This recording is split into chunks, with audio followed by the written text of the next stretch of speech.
Want to participate in a Don and Mike Show contest? How about this? You or a member of your household can only win once for 60 days. You must comply with any age limitations for each contest. For complete contest rules, send a self-addressed stamped envelope to the mighty WJFK, P.O. Box 3649, Washington, D.C. 20007. Thank you, and God bless. Everybody loves Don and Mike.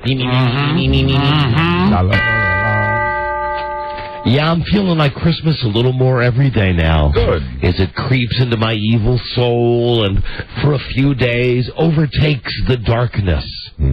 It's happening. I'm happy for you. I'll tell you why it's happening. Why? There's a man that makes it happen for me every year. Who? I'm so proud to get the mail. Oh, and here? Yeah, Rob, it is. All right. As soon as I see Indian Creek Village, Florida. I know who it's from. I know. The one man who never lets me down. Is it our Spanish friend? Julio Iglesias. Julio Iglesias. Oh, that's great. I received the annual Christmas card from the Iglesias family. Mm-hmm. Feliz Navidad and all this other stuff that I can't read. And for whatever reason, it also includes this year. Oh, what is this? A CD, it looks like. A CD. What do it say on Hey, the this CD? is exciting. Julio and the Wizardas, Silent Night, Holy Night. Oh, Silent Night. Probably a personal greeting for you. Saturday night. You know, I never quite figured out. He was on the show one time, 10 years ago. And he loved us. And he didn't know he was on the air until the end of the interview.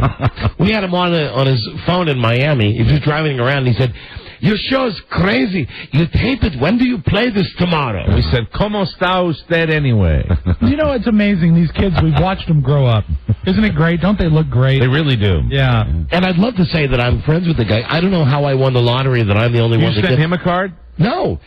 For the first 2 or 3 years, you got one and I got one.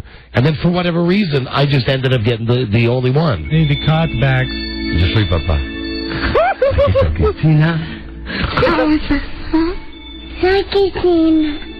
Aquí está Victoria. What the hell is this? He's introducing the familia. He should have sent me the English version. Papá, soy Rodrigo. Yo soy Miguel. This is not a joke. I just opened this goddamn thing up. This is Miguel, Rodrigo, Victoria, and Cristina. Well, I must be a special friend to Julio. You sure are. I can't imagine too many schmucks got this. How much does it cost for a CD now? About 40 cents? If that. You go to Best Buy, buy a couple thousand of them. You say, listen, send this out, mass mail this to every schmuck DJ I ever met on the telephone. Maybe he got his record company to pick it up. Someday this will be like the Beatles. What is Christmas the greetings. pronunciation of his wife's name? Lucky. Janice. No, I don't know. How's it spelled? It's hard. Rob, I Bernice. can't read that. My wife, Bernice. Bernice. Miranda. Is it really? Yeah. Yeah. Is it Miranda? Miranda. Like Miranda. like the rights. Right. They have And, beautiful children. Yeah. And to answer your question about if it's done by the record company, no, because it's handwritten on the CD. That is so nice. That's amazing. He really did that, or his people did. I will double click and Julio and the Walendas. That's that card is not. That's not printed. No, that's not That's printed handwritten either. with a Sharpie. Yeah. That's cool. Well, keep this. It'll be like the Beatles Christmas greetings. At the Iglesias sweatshop. Sign them all. Someday we must try it. And he's got all his kids on the CD. This will be a good project for Beth Ann McBride. Good holiday project. Yeah. Let's see if we can solve this this riddle, rather. Hey, B.A. Feliz Navidad. Feliz Navidad, Beth Ann McBride Pork Chop. I'm going to hand this over to you, PC, and perhaps you can get in touch with Julio Iglesias. For God's sakes, you've got his home address on the back of this thing. You always pronounce the name. Is it Iglesias or Inglesias? That's why he likes me best, Mike. Because you mispronounce his name? Julio Iglesias. That's correct. Yes, it means Yes. church. You said Inglesias. Well, I can say it both ways. Tomato, tomato. Talented. Julio Iglesias. Julio Iglesias. Julio Iglesias. There you go. Julio Iglesias. Yes, but that's incorrect because it starts with an I, not an E. But there's no I between the G and the I, There's right? no N. Yeah. There's no N between the I and the G. Right? Julio Iglesias. And I know why you make that mistake. Because you think Inglés. like English. Right. Well, and you know, And I wish it was red, white, and blue. the universal language. You're right. Thank you, Mike.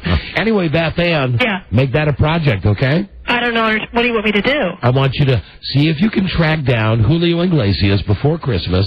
And Miranda. Yeah. Right. Julio Iglesias. Yes. Right. Miranda. And remember to tell him that I'm getting this Christmas card, and it does appear to be something that he personally wrote on both the inside of the card and the CD. Just like to know why. Not complaining, just wondering if he knows that I'm in his system. And be sure and send him our Christmas CD. Okay, got it. Okay. Okay. Thanks, B.A. Bye-bye. Bye-bye. It's not a bad idea, Buzz. Isn't it? B.A.P.C. Anything from Alan Parsons yet? Not a Christmas card? Not on his mailing list, his regular mailing list. Not a thing. Coming by snail mail. Not a thing. Alan Parsons incidentally has just awakened from his long sleep. He went to sleep after his interview on our show earlier this week, and now... Oh, I think he went to sleep before that. Well, whatever the case, his alarm clock just went off. And hello to each and every one of you. Well, hello there. Oh, I turned my microphone off, and that's why you heard I'm Santa Shannon. And this is Elf Boy Drysdale. Mary Melvin Drysdale. Yes, Mary Melvin Drysdale, Feliz Navidad. 4 groaners today. I will ask you to vote on each as to where the groaners came from. Individually or as a package? Individually. Oh, this could be a challenge. Tough. Hold on, the hotline's ringing. Hello? Hi, this is Dick Van Patten. Dick Van Patten. It's Don and Mike, Dick. Happy belated birthday. Oh, thank you so much for calling me yesterday. That was so nice of you. We thought you'd enjoy our message that we left. I sure did. It was great. We try to call you every year on your birthday. You've never missed. I appreciate it very much. Because, you know, we truly are fond of you, and you were always so nice to us. And what's new in the life of Dick Van Patten? Well, I just came back from New York. I was there for 6 weeks at the Lincoln Center. I did Cinderella with Eartha Kitt and with Eartha. It was like an all-star cast. Wow, you are always working, Dick. I played I got to keep working. I played the King, and that was fun. And now I'm going to open in May with, I don't know, maybe you read this, with Bob Evans. You know Robert Evans, the head of Paramount? Sure, of course. You're going to be working with Robert Evans? We're doing a 2-man show, yeah. See, he and I grew up together. When I was, we were teenagers together. So we're going to go up on the stage and tell all the different things that we did. That's the guy that did that movie about how he made all those great blockbusters, and he had the big... the kid stays in the picture. Yeah, almost Elvis-like style glasses, right. Patton Oswalt does a wonderful stand-up thing on Robert Evans. And, really? Yeah, and Robert Evans also did the ESPN commercials a while back. I think right. NFL Network, where he says... Merlin Olsen is just not that kind of guy. Yeah, there were a bunch of them that they did, and I think I'm not sure. I thought they were for ESPN a long time ago. Well, God, who knows? But I know I've seen one for the NFL channel. Packers against the Giants. He has a great voice. He has a very resonant voice. On that as well. But why are we talking about him? It's the great Dick Van Patten. Dick Van Patten. He's going to be doing a show with Dick. Dick, how did you spend your birthday yesterday? Oh, well, my son Nels and his wife. My son Jimmy, his wife left him, so he was alone. Jimmy's wife. He's married. Vincent's married to the star of The Young and Restless, Eileen Davidson. And my wife and me, we all went to a restaurant for my birthday. It was fun. And my 3 grandsons I had too. Oh, that's fantastic. Yeah, it was good. It was great. So Jimmy's on the market again, Dick? Yeah. Yeah. I know those. He's up at Hefner's every week there looking. Wow. Up at Hefner's, you're always He'll find the right woman there. Do you ever watch my son Vincent on the World Tour of Poker? Listen, we'd like to book him on our show as a guest. We like it so much, but Vince, really, when you look at this, Dick, Vince was doing that and was on the cutting edge of what became. I mean, this year it was the year of poker. It was the phenomenon. Right. You got the thing on ESPN, Dick, the World Series of Poker. You got the Celebrity Poker on the other channel. Vincent's show was the first one. The others all sort of copying it. Absolutely. Right. That was our point from the first time we'd seen the show. We knew it was more of that great Van Patten charm. All you got to do is look at a project and whisper, Van Patten. And immediately, it's a hit. It's a smash. And how's Pat doing? Oh, she's very good, thanks. She's still pretty. That's good. Oh, we guess what? In April, we were married 50 years. 50 Oh, my God. Yeah, we had a big I can't imagine. It was a tremendous celebration we had at the Beverly Hills Hotel, the Beverly Hilton Hotel. I should tell our If I make it to 50 with Frida, I'll put my head in an oven. Now, which one? Remember when I was in that parade a couple of years ago in Virginia? One of you were there. I went out. Oh, that was Mike. I took my daughters. Mike, right? Yeah, Dick. I took my daughters out and took them to see you. And fortunately, on the parade route, you were there, and I got a chance to say hi as you were driving by. And just very quick, I felt bad that I didn't get to see you afterwards. Oh, it was great. We had a good time out there. That was the Apple Blossom Festival, right? Right, and it was Martin Short's daughter. She won the Miss Debutante. She was a lovely girl. Yeah, I remember you. We talked about that on the air, Mike. We are big Dick Van Patten, and our listeners should understand the reason we are so attached to Dick Van Patten. He's probably, next to Leah Remini, the only other celebrity. No, he's better though, because we've had this relationship for years. He's always been our buddy. Dick Van Patten has always been our buddy. He let us into his house, and if you let us into Leah your house... Remini was just here yesterday morning.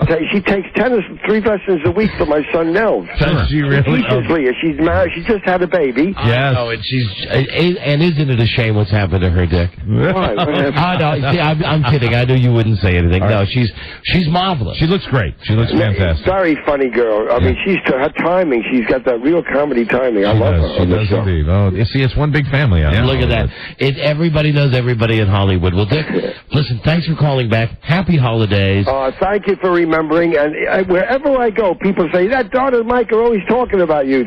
Your show, everybody must listen to your show. Because I hear it all the time. I wish, but Dick, I only, remember Dick Van Patten? You've got, what was that? That's my mama? I mean, what was I remember Mama? I remember Mama. Okay, yeah, that's you're too young to remember that. Like back in the day, they don't even show that on TV Land. That's like Milton Berle television. Yeah, it was the same time. It went on the air in 49. It was on for 9 years. Yeah, look at that. 58. Wow. This guy, he doesn't like cursing, so I use the initial. He's a GD broadcasting icon. You're damn right he is. Yeah, I mean, Dick, how many Love Boat episodes you do? Just 10, one a year. I did. It was on for 10 years. I did one a year. That's he was the go-to guy for the Love Boat. How many times were you on Tattletales? Oh, I don't know, a lot. I like that show. Remember Bert Conjure? Right. I mean, that's why we dig Dick Van Patten. He was the TV star that I would always watch and enjoy on all kinds of shows, and he's a nice guy. And Dick, happy birthday to you. Thank you. You guys have been great friends. I hope I see you in person soon. We'll do it. We'd love to. Thanks, Dick. Happy birthday. Thanks a lot. Bye, John. Bye, Mike. Bye-bye. Bye. He's a good guy. Sure is. I love Dick Van Patten. We really do like him. But is there anyone in Hollywood he doesn't know? No. Is there anyone in Hollywood that would say, which one of you guys came out and saw me on a parade route? That's right. Yeah. Jesus. Think he did me blow with Robert Evans? But Robert Evans, you haven't heard. Have you heard the bit that Pat? I'm kidding, of course. Have you heard the bit that Pat Oswalt does about Robert Evans? It's pretty right on. Robert Evans has this one giant Coke nostril. Angie Dickinson and I. Oh, that is hysterical. That is. I would go see that show. Yeah, in a absolutely. Second. Yeah. All right, Dick Van Patten. Yeah. You never know who is on that D's celebrity hotline. It's just really, when you consider the celebrity factor with this show, my God, Julio Iglesias and Dick Van Patten in the first segment. Wow. There you go. 6 big ways to win big. Okay. Hello, everybody. Yes, I'm ready. You said we had 4 of them today. Yes, we do. You must guess who wrote each one. Either the cheap, complete prep service that we don't pay for, right, or Rob Spiewak, and we don't pay him either. Okay. What CBS police drama is the most popular in Mexico? Which one? Cold Quesadilla. I need an immediate answer from Buzz. I'll say that was Rob. Milton. I'm going to say Rob. Rob?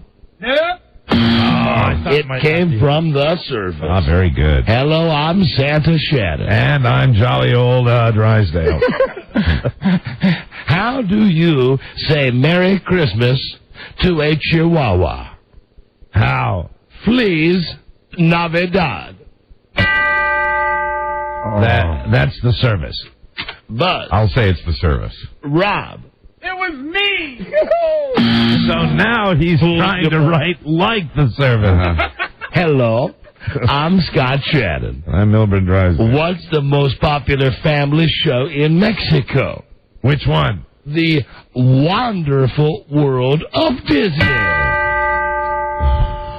Mike. I thought it was Buzz's turn. Buzz. Rob. I say it's Rob. Mike. The service. And Buzz. Yes? It was a collaboration between myself and Rob. So Buzz was right. Yeah, half right. Half right. Buzz wrote half of it, I wrote the Rob other and Don. half. And now, your final groaner. I'm ready. What reality show takes place at the North Pole? Which one? Survivor. Oh. Buzz. I'm going to blame the service. Mike. Rob. Robbie. Me. Rob. Yeah. Rob. Rob, it was a giveaway. I heard the chortling in the background. I did not. Hey now. Thank you. Wow. Okay. Done. Here's where we normally do the recap. Oh, my God. I think we did all right. I think we kind of fooled them today. Hello, everybody. Hello. Hi there to you. Oh, hi, lady. Hello. Hi there. Hi, Julia. Hello. Almost Julia's birthday, right? How many days? 18th. So what would that be? 8 days. Yes. And, John Kerry. Oh, hi there. Hi there, Jerry Lewis. Hello. Right, Tony Soprano. Okay. Hi, Don Mike. We appreciate it. Thank you. And Bert. You can call Don and Mike anytime from anywhere in America. 877-365-3636. They're ready to believe you. And there it is. And here's the Rob thing. Based on a true story, he was a neo-Nazi with one true enemy. Himself, a man of faith, a man of hate, and a soul torn apart. How have you been? How about Robert Evans and Dick Van Patten? Good afternoon, Mr. and Mrs. 6 big ways to win big in all the ships at sea. They are AFC guys in an NFC world. Yo, tell Don Geronimo and Mike O'Mara. Wow. Wow. Wow, does the boy scream your praises. Wow, see, woo-woo. And hello, everybody. Hello. Hi there. Hi there, Don and Mike Show. New episode. Let's get retarded in here. It's all new on this Friday.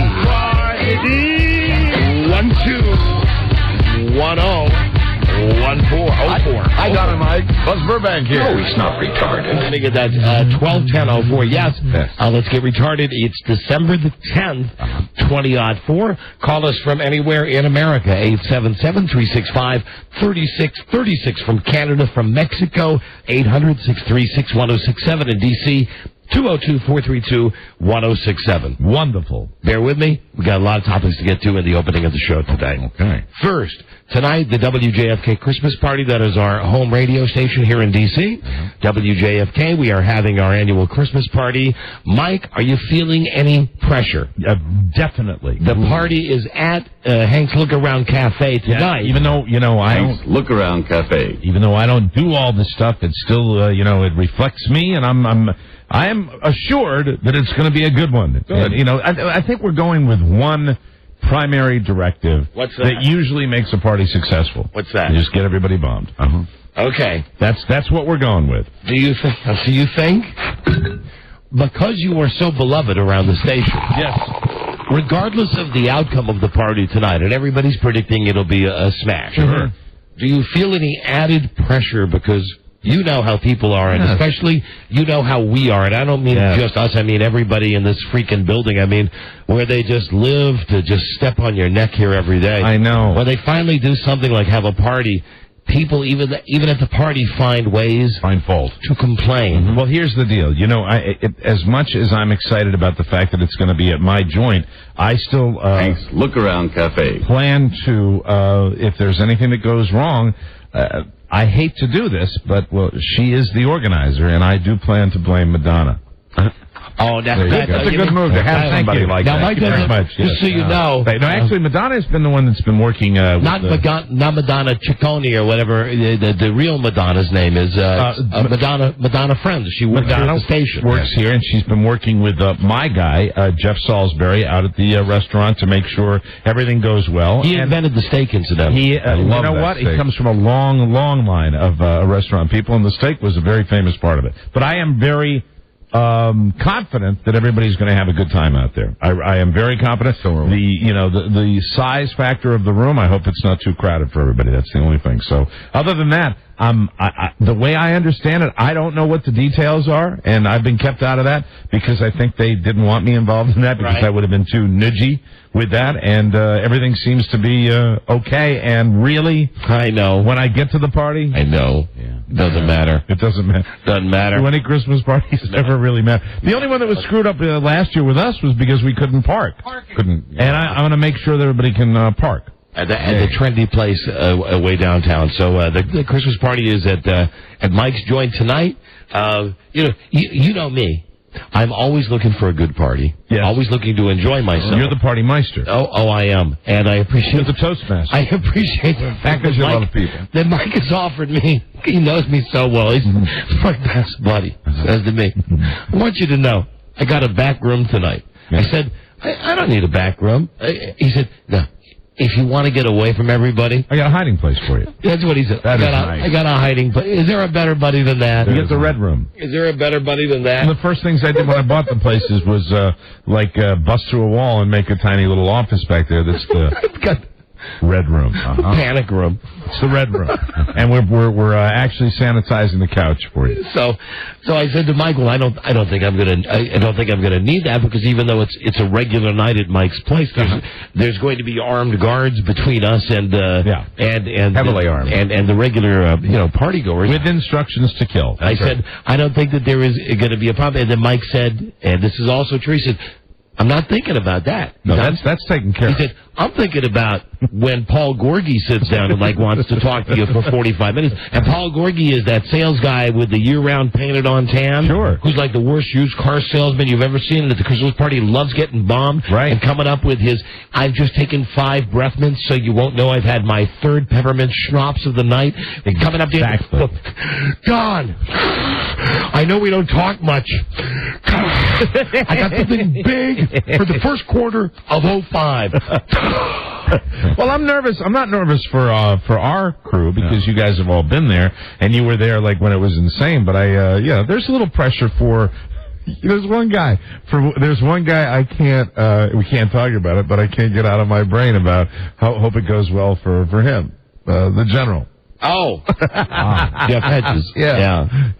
I don't know why. He's been on my mind that I say, hey, everything going well? Yes, fine. Well, I know why. Because you know Jeff Hedges. Yes. He's going to walk into, and let me just preface this by saying, I am prejudiced. I've been to Mike's Look Around Cafe. I love it. It's a great place. Thank you. And it's where everybody knows your name and all that the junk that goes along with a good neighborhood bar. Yeah, very much a neighborhood place. I am sure, though, that it is not up to the cherry wood, deer head mounted on the wall, clubby atmosphere. Yeah, that Jeff Hedges, another guy that works here, is used to. He's the only reason I installed the fireplace. So I figured that would give the clubby touch. But it should be fun. I do feel. I don't feel the pressure I thought I was going to feel when I think you actually thought it might be a good idea to do it out there, and I was kind of nervous that first day. I haven't been nervous because nobody. Don't worry until I find the first hair in my salad. I would have been nervous if everybody, if I was getting like 20 phone calls today, and a year ago that would have been happening. That doesn't happen anymore. I would have gotten hey, where do we put this? Where do we put this? Where do you want this? Where nobody's doing that. I'm not even involved. Feel no pressure, Mike. Feel no pressure. It's just like, the last 3 or 4 Christmas parties have really sucked. We're all really looking for a big rebound year this year. Yeah, it's going to be fun. It's going to be great. Everybody's going to have a good time. The food's going to be great. The booze is going to be great. Everybody will be, I'll tell you exactly what I've done. What? Well, I didn't want to go public with this. Go ahead. What? I've actually spiked the alcohol with narcotics.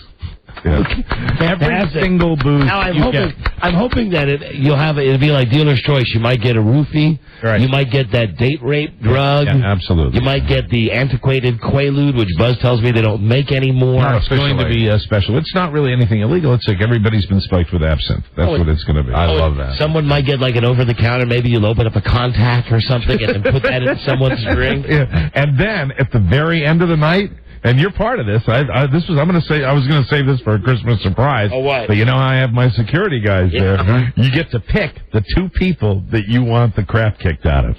Oh, that's great. Best party ever. Cool?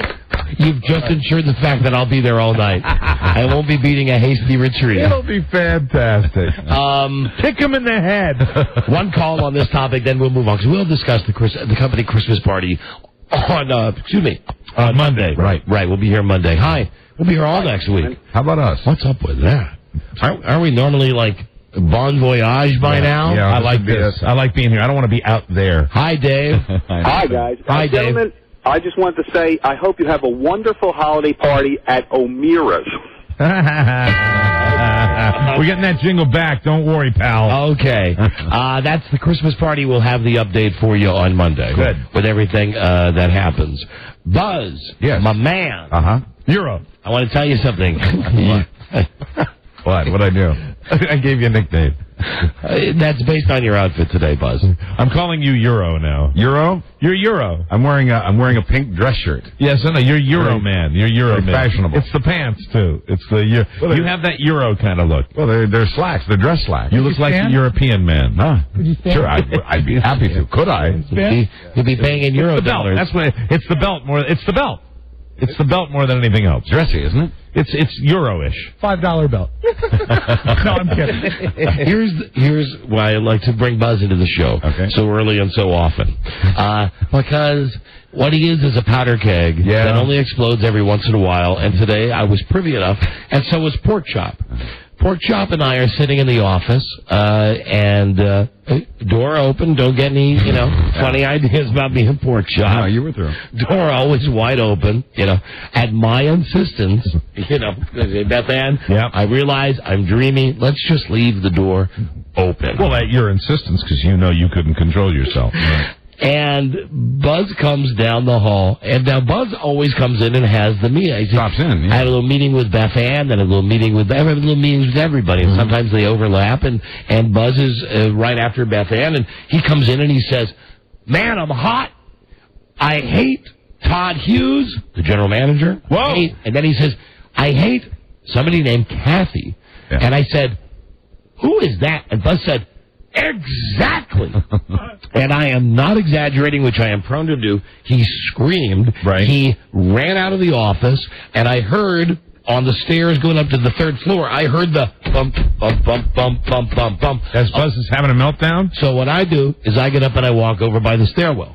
Now, I'm not going to go all the way up to the 3rd floor to hear this, but I know it's something good because I can hear from the bottom floor, and I don't even have the door to the stairwell open. I hear up there, okay, reserved. What don't you understand about reserved? And then, boom, door slam. Boom, boom, boom, boom, boom, boom. Back down the stairs. Goes by, I go, "What's happening?" He goes, "I'll tell you in a minute." Buzz. Yeah. What was going on? You lost it today, my man. Now, with the way that's been portrayed, I'm just going to sound like a complete jerk here. No, but before you say anything to defend yourself, let me tell you that we have all had this happen. That we have worked here for a decade, that we have these parking spaces. More than that, Mike. That the fact is... 14 years we've worked at this gulag. That if we don't get our space, then we don't have a place to park. That's right. That's all I wanted to say. Bottom line. Now go ahead. One of the great perks, we've described this before, one of the great perks of working for a radio station that has about 75 employees and roughly 13 parking spots is the fact that we... gloriously have spots that are allegedly reserved for us in the afternoon. Right. So that we know that we always have a place to park. It's a perk. Yeah, and it is. And we're very happy to have it. I'm very glad to have it. But I got here today and someone was parked in my space. And there was a space, another reserved space next to it that was available So I parked there and thought, that person for the day, I know this person won't mind me switching with them. They're not here right now. They can deal with the offender. So you parked in I have to get to work. Julie's space? Yeah. I did. I parked in Julie's space, came upstairs, to get to work. But first, I wanted to have a word with the person, if they were here, Kathy, who had parked in my space. Turned out to be Kathy. People hit me with the fact that it was Kathy. She doesn't work here all the time, just occasionally.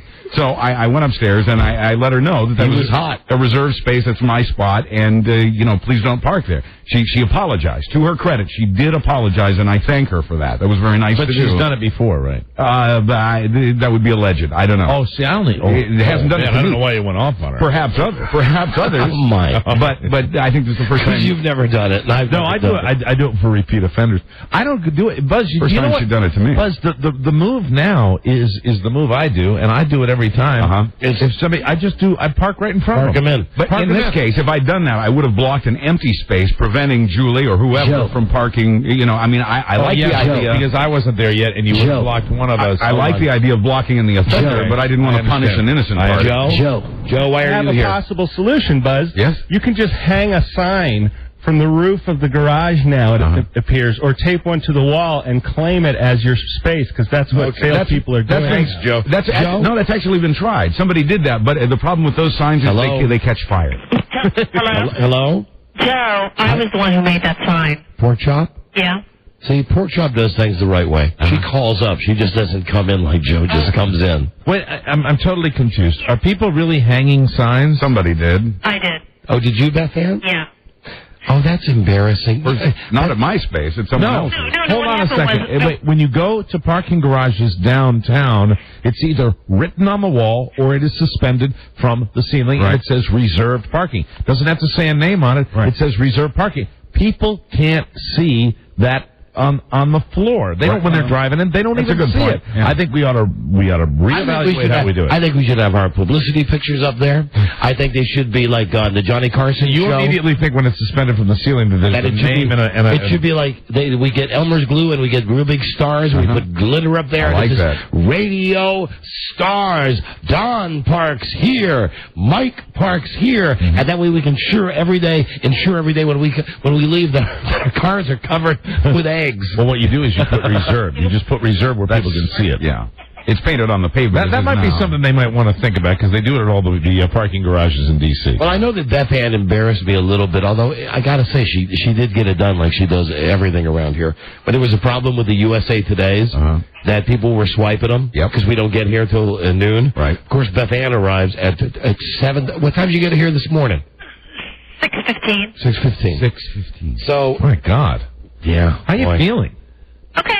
She feels great. I love her. Don't say anything to her, Mike. Well, no, I mean, I love the way she looks. I appreciate it. Shh, Ixnay. Sorry. Ixnay. Worried about Earnout Bay.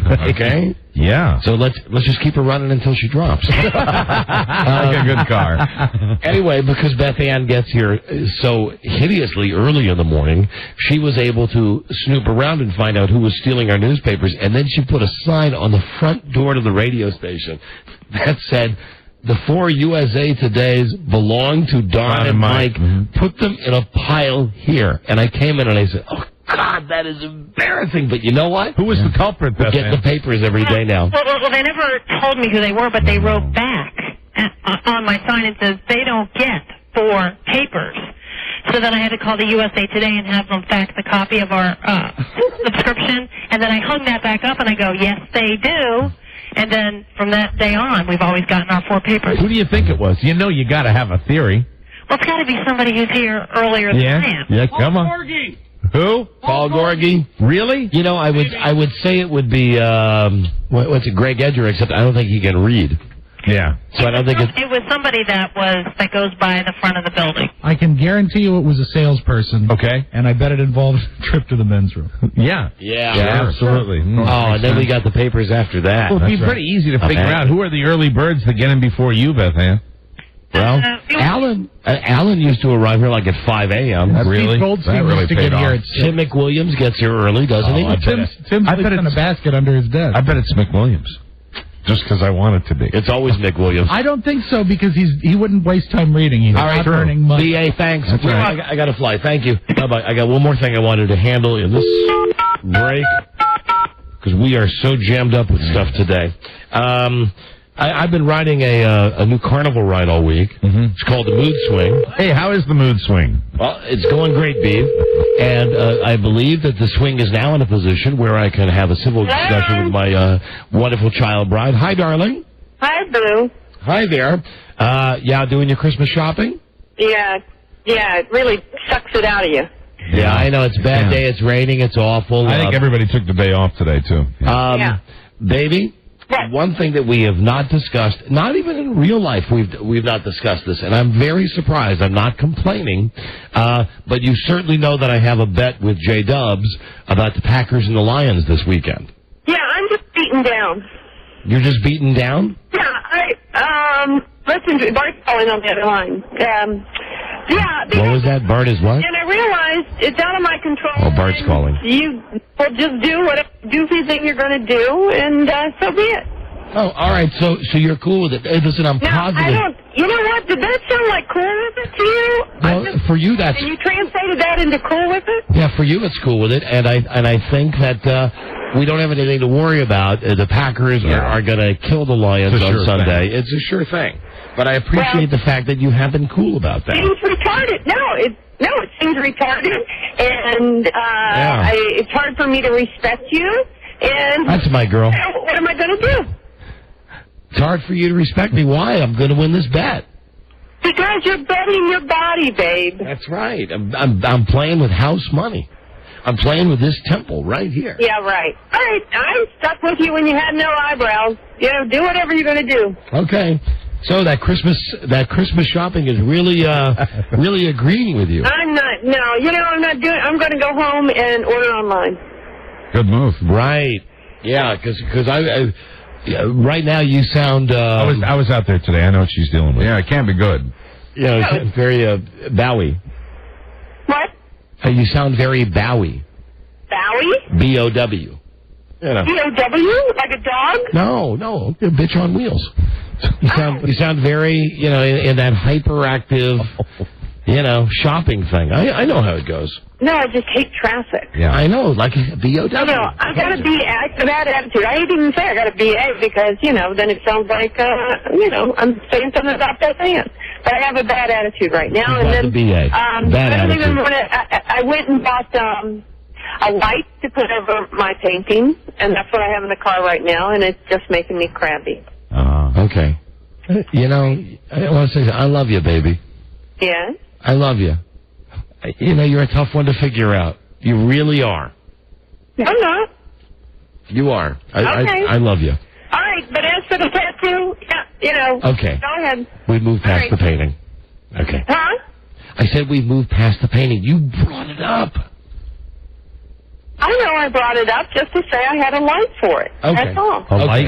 A light. You put over a painting, a light to illuminate. I'm aware. Right. And I love that painting, incidentally. I just want to clear that for the record. State that for the record. But you don't mean that, but that's all right. Yes, I do. With every fiber of my soul. Order all gifts, honey, this year on the DonnaMikeWebsite.com. Yeah. That's where you should be doing all of your shopping. Fantastic. You can get something for everybody. That's right. Yeah. Okay, baby. I know. And then you don't have to worry about the traffic, the weather, the crowds, or anything. There you go. That's right. All right. Horrible day in Washington. Well, then I hope you chill out in time for the festivities tonight. Yeah.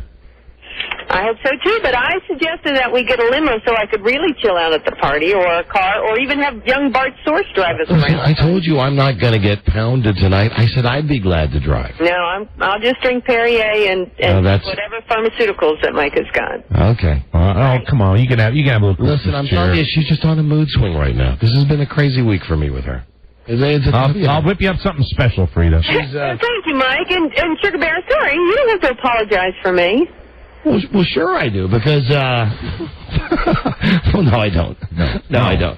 I don't. Listen, if you want, we had this discussion in the hallway at home this morning when you said, I'm not going to drink at the party tonight. And I said, why? And you said, because we don't have a car to drive us. And I said, Shiggy, I get tipsy off of one martini. We got we got rooms out there, and we got a limo. I'm not going to be out there. I got too much to do tomorrow. I can't get smashed. Whatever. We are prepared Oh, okay. Unlike previous venues, we are prepared this evening for any eventuality. And I remember it was a couple of years ago, I think, at a Christmas party where I slept in my car when it was seriously when it was 10 degrees. You are right. It was that one downtown. Nobody has to do that. I remember that? Yeah. That's a good Christmas moment. Because like my joint, we were at a restaurant that was not in a hotel. It was not near a hotel. I remember that. How did you? Because we were all concerned. Yeah. Mike, how did you get home? Mike says, I told you. I wasn't going to drive. Mike said, I never drive drunk. I slept in my car. I had to. I missed the cab. I didn't have a hotel room, and I just did that. And we this year, no matter what happens, we have hotel rooms, and we have also a limo to take you to the hotel. Well, or we could just bring sleeping bags. No. She's always got an answer, doesn't she? Always got the solution. All right, baby, I love you. I'll see you at the party. Goodbye, sweet pea. Okay. Goodbye, darling. Hello? Oh, I'm sorry. Didn't hang up. I turned off my car. Oh. Okay, goodbye. All right, bye. Oh. So that ride is going well. There she is. I like to call her Mrs. Fun. Mrs. Fun. Well, she's got a lot of things going on. Sure. She's got a lot of things going on. Sure.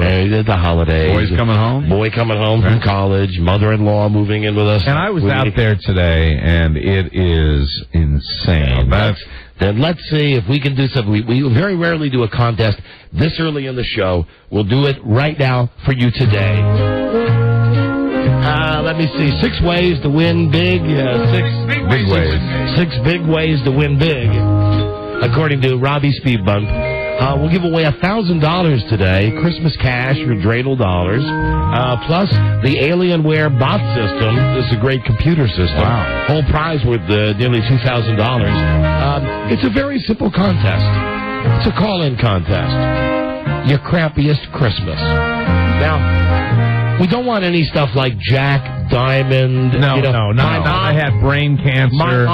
My mom died on Christmas Eve. Crazy crappy. Yeah. Creatively crappy. Yeah. Here's what I want you to think, everybody. Think Christmas with the Cranks. Thank you. America loves that film. Can I offer an example? Yes. My first Christmas as man and wife with Carrie, she wanted me to buy an 8-foot tree. I bought a 14-foot tree. It continued to fall over until I got mad enough to kick it. She laughed at me. I screamed at her, and she stormed out the door. That's a mellow one, but yes. There's something to that, too. That's a crappy Christmas. And there was no hitting. Don? Oh, well, I was thinking I can't tell mine yet because I have a feeling it's going to be this year. I'll check back with you after the break. Mine was 2 years in our holiday break. See, and yours wouldn't count because mine was so pathetic. Yours is not what we're looking for because you were going through a divorce. Yeah, I was down in Florida alone. How about some years ago when you flew and you went to Vegas and the man had the flu next to you on the plane and threw up on the plane? Listen, Buzz, do you have any bad Christmas memories? For me, every Christmas perfect. Of course. No, you know what mine would be? What? Mine really would be the Christmas when Aunt Lola tongued me. Hey, there you go. But that's not crappy. I thought that was good. That's a special childhood memory. That's right. If you've had a crappy Christmas in the past, call us at 877-365-3636. We'll take a couple of seconds. We'll listen to some phone calls. And, none of the hearts and flowers stuff. Yeah, Mike? Don, I have a question. Yeah. Will we accept someone who has already all the elements in place that they will be having a crappy Christmas this year? Yes, but again, our crap detectors are out. It'll have to be good. And we also want to say that we reserve the right, if we don't believe you, to call somebody in your family to verify that, in fact, your Christmas was the crappiest. Is it safe to say no medical ailments, please? Unless somehow they're funny. They're funny, right. But nothing, horrible. Amputations? The amputations we might accept. Here's what I'm thinking. Force feeding? If you change somebody to a chair. Robbie, I swear to God, that's just what I was thinking of. And you force-fed them? Yeah. Now I'm laughing. Oh, dear. Okay, crappy Christmas. We'll give away some money. We'll take your calls. That's the most important part. We come right back. This is the Don and Mike Show. 106.7 WJFK. Don and Mike Show. The Don and Mike Show. The Don and Mike Show. Don and Mike. The radio guy. The Don and Mike Show. Afternoons 2 to 7 on 106.7. 106.7 WJFK. That computer is fantastic. The Don and Mike Show. Thank you, Hal. WJFK. This is the Don and Mike Show. Well, we've got to find that money. No good deal. Uncle Billy, look, do you realize what's going to happen if we don't find it? Listen to me. Do you have any secret hiding place here in the house? Someplace you hide the money? I've gone over the whole house, even in rooms that have been locked since I lost. Listen to me. Hank. I can't think anymore, George. I can't think anymore. It hurts. Find that money, you silly, stupid old fool! Yeah, let him have Find that money! Yep. Do you realize what this means? Yeah. It means bankruptcy and scandal and prison. Tell him, I stick. That's what it means. One of us is going to jail. Well, it's not going to be me. Don and Mike Show. There you go. Right. Just think of all the good they've done. Don Geronimo and Mike O'Mara. Yeah. Uncle Billy. Damn. Rich Eisen. Billy Giblets. It worked out. Rich Eisen from the NFL Network will be on later today.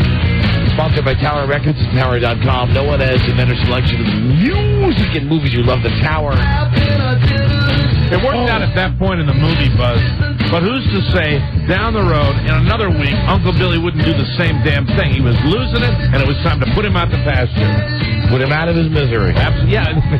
Take him out back, one slug. Okay, then. Now, that would be a great ending to It's a Wonderful Life, wouldn't it? There you go. They kill Uncle Billy. Here, tie a string around your finger and pull the string that's attached to the trigger of a shotgun. I should explain before we get to your crappy Christmas calls, the bet with J. Dubs. Yeah. He loves the Detroit Lions. Right. I love the Packers. I don't see any need to continue to bet with him on this stuff. But he approached me again. He wants to. And listen, he's just dumb enough that he said, okay, a tattoo.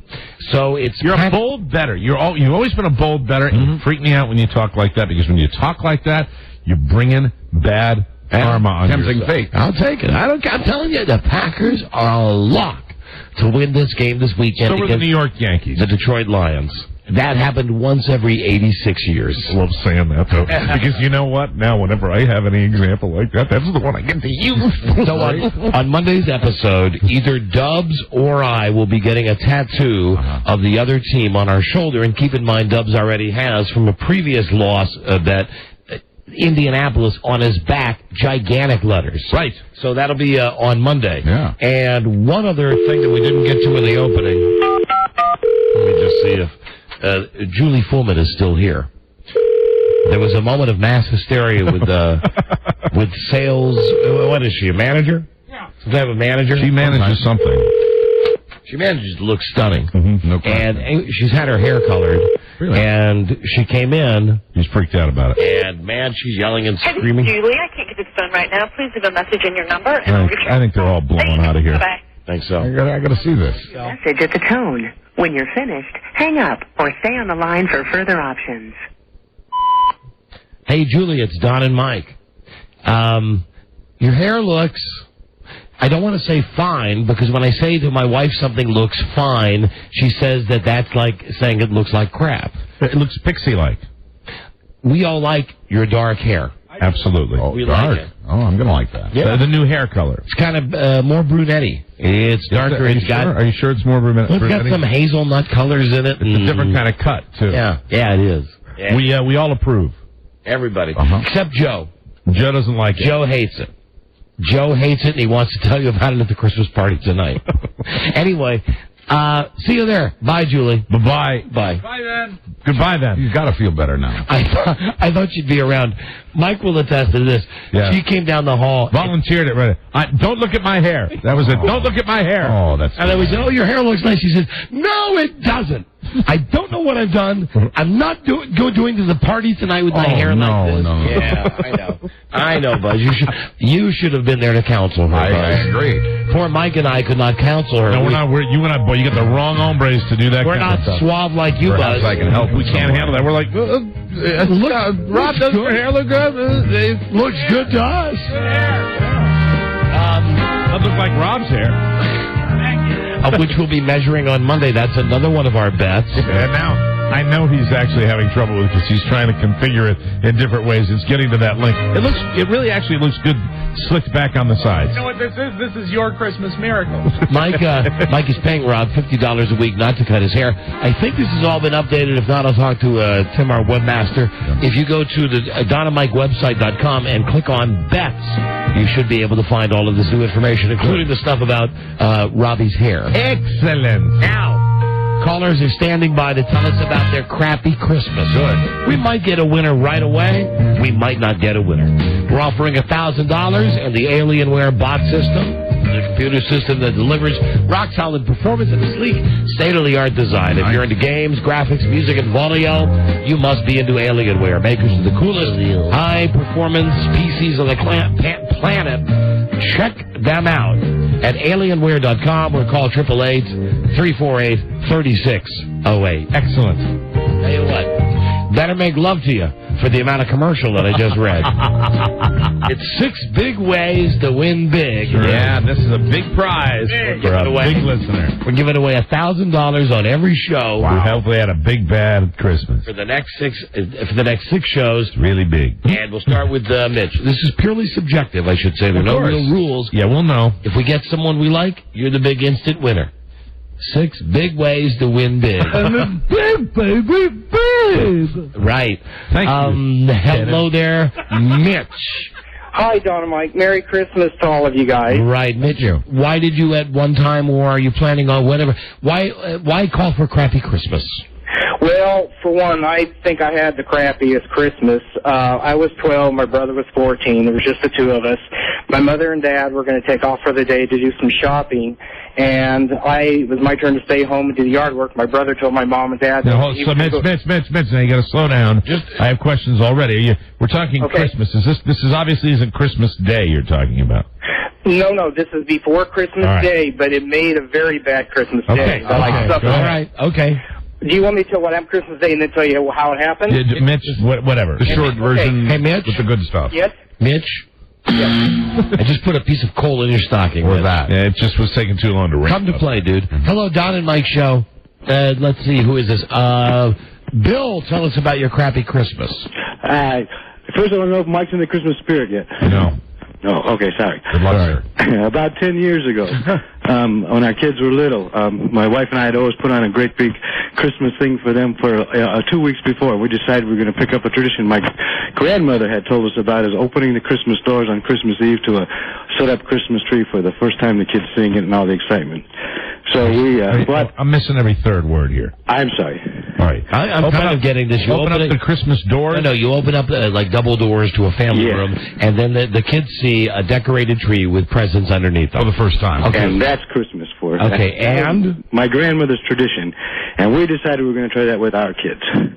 So we didn't have a tree all the way up till Christmas Eve day. No presents, no evidence of Christmas whatsoever. Yes. My wife and I decided to go out shopping that night and get all the presents and bring them home, put the tree up after the kids were in bed. Right. And we were out in the shopping mall, and when about a half hour into it, we looked at each other, each getting slower and slower, and get sicker and sicker and moving slower and slower. We barely made it through the shopping, got home, and each of us had to race to the bathroom trying to get past each other. Oh, so you have the 24-hour virus. Get out of here. You think diarrhea is going to win you a contest? It wouldn't even have won on the old show. Okay, that's a line through Mitch and a line through Bill. Hello, Danielle. Hi. Hold on, let me restart the music.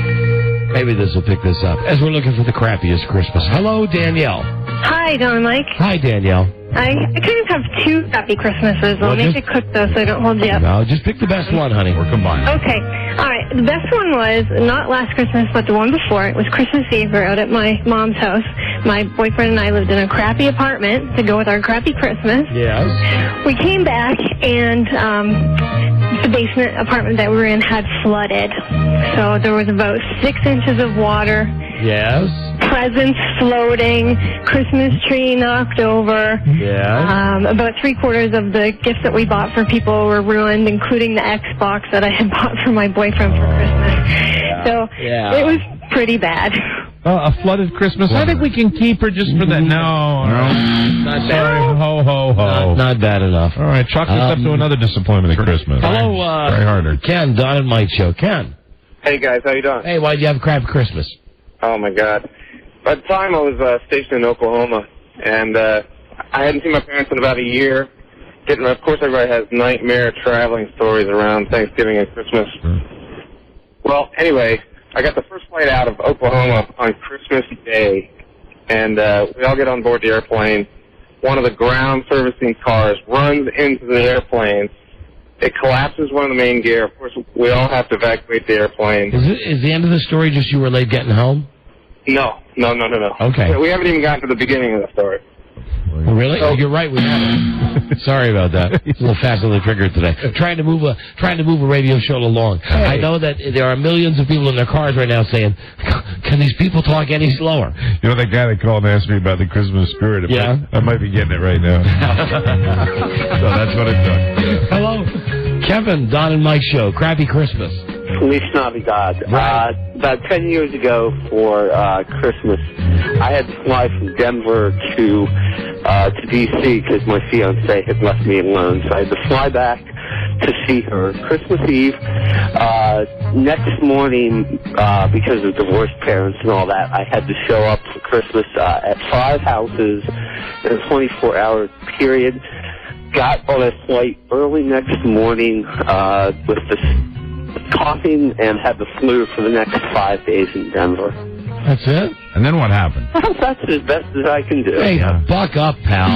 Come on. I mean, Jesus. I hope Santa brings you a nice dress for Christmas, you little girl. Santa, baby. For God's sakes, what is that? And then I got very sick. Hey, I had to wait for my plane. I had a cold. Hello, Dave. Dave? Yes, hello. I'm sorry, you can hear. Hi, Dave. Dave, welcome. And what is your? No one has captured the essence of the crappy Christmas. Not yet. I know it's out there. I'm hoping maybe I can. You know what? I don't want to throw out an example because then we'll have a copycat call. Yeah, but maybe this him. Guy's got the guy. All right, we'll see you. This is Dave. Hi, Dave. Hi, Don. Hi, Mike. Hi. Mike, you may appreciate this a little bit. I was separated from my wife. I had an 8-year-old and a 6-year-old child.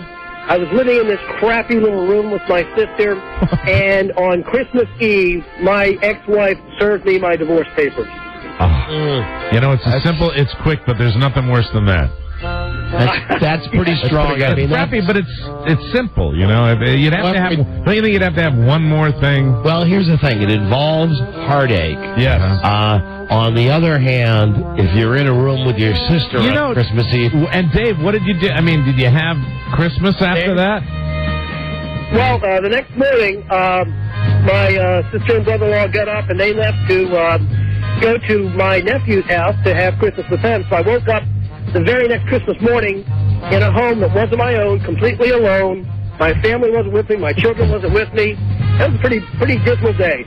It's horrible. I can't. That's really fantastic. And I feel your pain, brother. Mike says it's horrible. I say it's fantastic. Sure, exactly. Same thing. Well, I mean, that's what we're looking for. Horrible. Right, that's what I'm saying. Horribly fantastic. Horrible equals fantastic. Wait, I'm going to ask him some questions because I'm good at this. Did you have Christmas dinner at all that day with anyone? Not Christmas dinner. We had kind of a Christmas gathering later in the day. Right. Had sort of an extended family get-together, but not dinner per se. And did everybody treat you like you had cancer? Well, you know... there you go, Mike, bringing your own experiences. Yeah, people are a little bit afraid to approach you. Don't know exactly what to say, how to say it. When Mike says something like that, they treat you like you have cancer, you got to read between the lines there, Dr. Freud, to know that Mike is talking about his own personal experience. Well, you know, that's actually not true, Don. You'd have to have contact with people to have them treat you like cancer. Well, can't they treat you like cancer over the telephone? Yes, and when you'd see them, not certainly at the holiday, but when you'd see them, at other times during the year. Yes, then they make up for lost time. Dave? Yes, sir. Because I am a Scrooge, the only thing that I'll ask here is, going to need you to give Joe a phone number for your sister. Not a problem. She's not there now. Oh, she's not there now. No. Who could we call who could verify this? Let me see. A member of your family, perhaps? Well, unfortunately... how about your ex-wife? How about your ex-wife? We'd give her... even for $1,000, I would rather not do Call that. the ex. Yeah, I can understand. We hear that. All right, so your story, I think we'll take a couple more. Yeah, because it's got to be in 1-2 punch, even with the divorce papers. Yeah. Hold on. And you broke your leg in the bathtub. Hold on a second. Let's go to Joe. Hello, Joe, Don and Mike show. Joe? Joe, are you there? No, how about Jay? Hello, Jay. Hi. Hi, Jay. What's your crappy Christmas? Well, as a kid, I grew up in a house trailer in northern Alabama. And my dad... I think we might have a winner already. I don't want to say we were white trash, but a week before Christmas, my dad was making homemade Christmas ornaments out of a tank that you use for gas on a mobile home. Yeah. And he thought they were empty, and it turns out he was in a separate garage that we had, kind of a shack, really not as much as a garage. And he was welding on it to make the ornaments, and apparently there was some gas still trapped in, and the canister exploded and burned the garage/shack down. All of our presents gone. Wow. And he ended up in the hospital. He was fine after that. He ended up in the hospital for a week, and I ended up where I am now in Kansas with my aunt and uncle who are Jewish. So I got They say. I love it. I love it. And, not only did this guy have everything we were looking for, would there be any way that we could get a hold of your dad now? Well, my dad regretfully has passed, but my mom is alive in Alabama still. So, or the aunt and uncle. I believe him. Yeah. So do I. I would just like to hear somebody say that, yeah, Dad was out there building ornaments. Yeah. He was not. I've got a whole list of stories. My house was burned down twice. And another time, not Christmas, it was another holiday, he was using some adhesive glue in a bottle to build some things, and he had it on the stove. Yeah. And the adhesive, yellow adhesive, blew across the whole kitchen, ruined the whole meal, and it was just sticky everywhere. Winner. Stop the presses. Yeah. This is our winner. Absolutely. Hold on. God love his soul. I got to let the other guy down. Easy. Hey, Dave. Yeah, I heard. Dave, this is Mike talking, and I just want to say I commiserate with you, but we got another guy, a winner here, but I feel your pain. I'm sure you do, bud. All right. Okay, bye-bye. Thanks, guys. Hope you don't feel like cancer anymore. You made him laugh. See you later. Did he say that? Okay, then we have the winner, Jay. Oh, Kansas. You must be listening on KFH-FM. FM, yes, sir. Right on. You got, listen to this, $1,000. Incidentally, Don, really, the more I think about that story that Jay told us, that's the definitive winner for this guy. He blew himself up making Christmas ornaments out of propane tanks. Yeah. House trailer we were living in, The house trailer. I'm not ashamed anymore. The shack. Good for you, Jay. No, he was perfect in every way. Yep. And plus the $1,000, you got the Alienware bot system. I ran the whole slug for that thing, so enjoy it. Hopefully this, my friend, will be a better Christmas for you. Thanks so much, guys. I'm blessed in many ways. No welding. That's almost like a joke on Noel. Right. Yeah. Right? No welding. No welding. I'll pass that on to my mom. That's good. All right. That's great. And thanks, guys, so much. And then you ended up with Jewish people? Yes. Oh, my God. I knew nothing. Being from northern Alabama, I knew nothing about Jewish whatever. Oh, my. So I was verklempt, to say the least. I was verklempt. That's great, Jay. All right, thanks, Jay. Hold on a second. All right, guys. It's Kansas. That was good. That's what I call a payoff. That's a crappy Christmas. All right.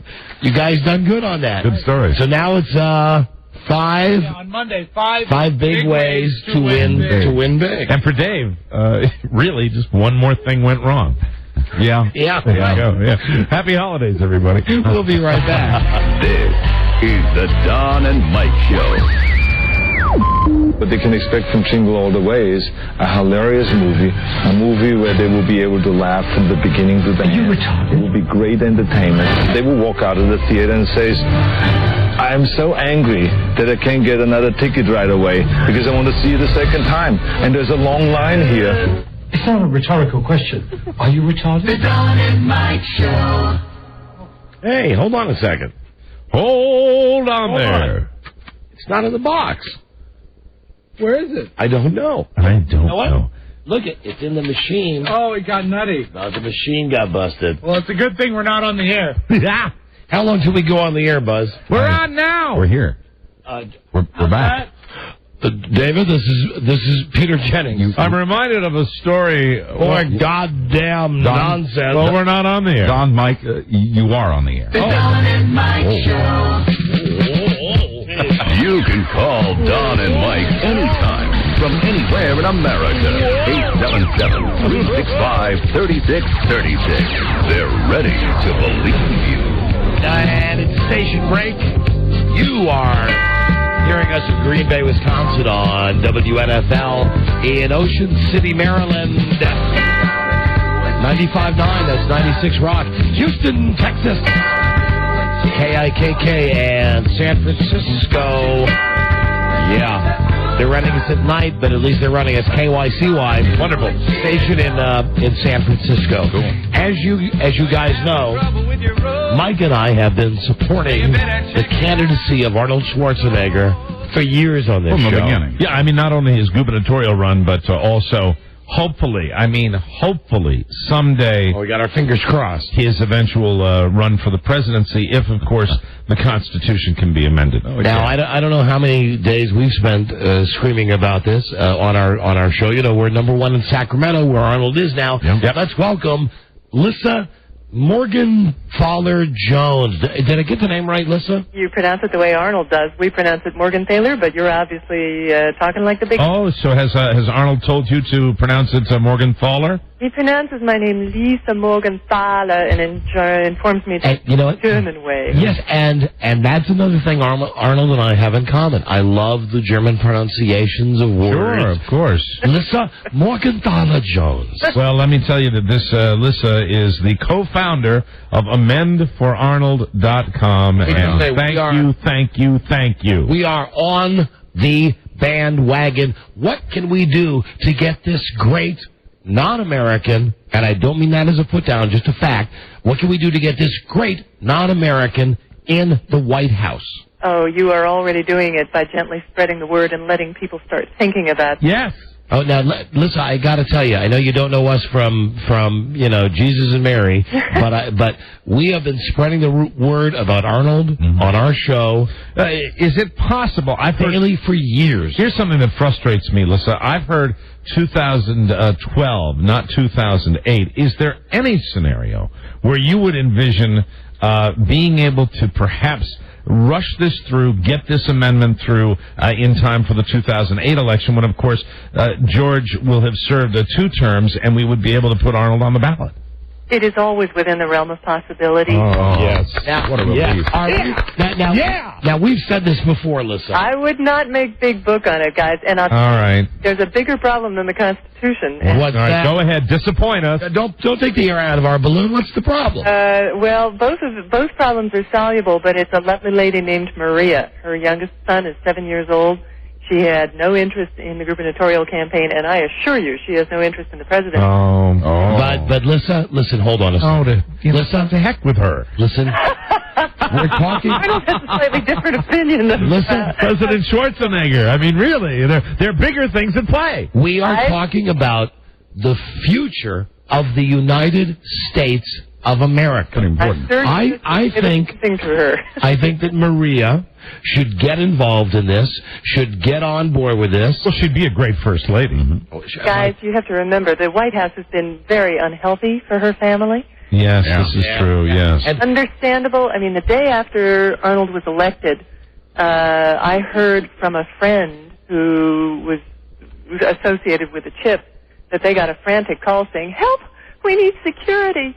You know, it's understandable if she's that's not bad. Let me say, amendforarnold.com. You know, we support this. Can't say it enough. Lissa, here's another question for you. What can we do? Because we see both sides of Arnold. We see the performer, and then we see the man behind the performances. The person who is now a legislator and a damn good one. What can we do to stop the people when we get on this topic seriously on the show about supporting Arnold? The people that call and question, pardon me, but I'm just going to tell you the way people talk on talk radio.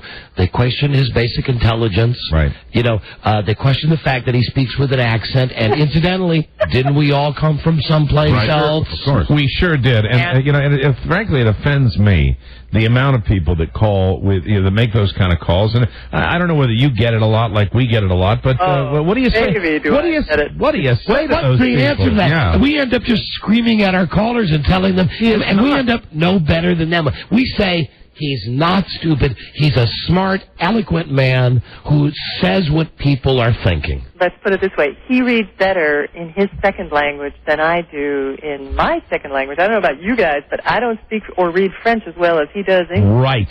And that's right. Arnold! I had to laugh because one guy was whining to me a year ago after the election saying, he's an illiterate vulgarian. I said, no, he's a bilingual vulgarian. I wish I had that, because that's like the type of calls we get. I know, having you on the show now, people are going to call. And I also want to say what I love about him, besides the fact he's turned California around. He sure has. Something like a 64% approval rating. Yes. Fantastic. That's going to go up. I see that being 80-90% by the end of his term. Sure. What I want to know is when you... Typically, 1/3 of the people are against anything that's just exactly to work. And I think, honestly, Arnold's going to have a tough time financially, economically in the next 2 years, because any president generally takes a recession in his first 2 years, but in the third or fourth year. But are we wrong when we think, okay, Bush, how does this sound chronologically? Clinton, Bush, Schwarzenegger. I'm going... Happen, guys. I'm personally banking on 2012, but I'm rooting for... I'm saying it's happening in 08. Listen. We're going to push to get it done in 08 because that's the way we feel about it. Guys. You're probably a little more responsible than we are, but we're going to push this thing because that's what we're saying it all the time. Who would have believed when we started screaming about this, when we heard this might happen, who would have believed that Arnold would rise to where he's risen already? With absolutely no disrespect to the current president, and I love my president, but I will tell you this.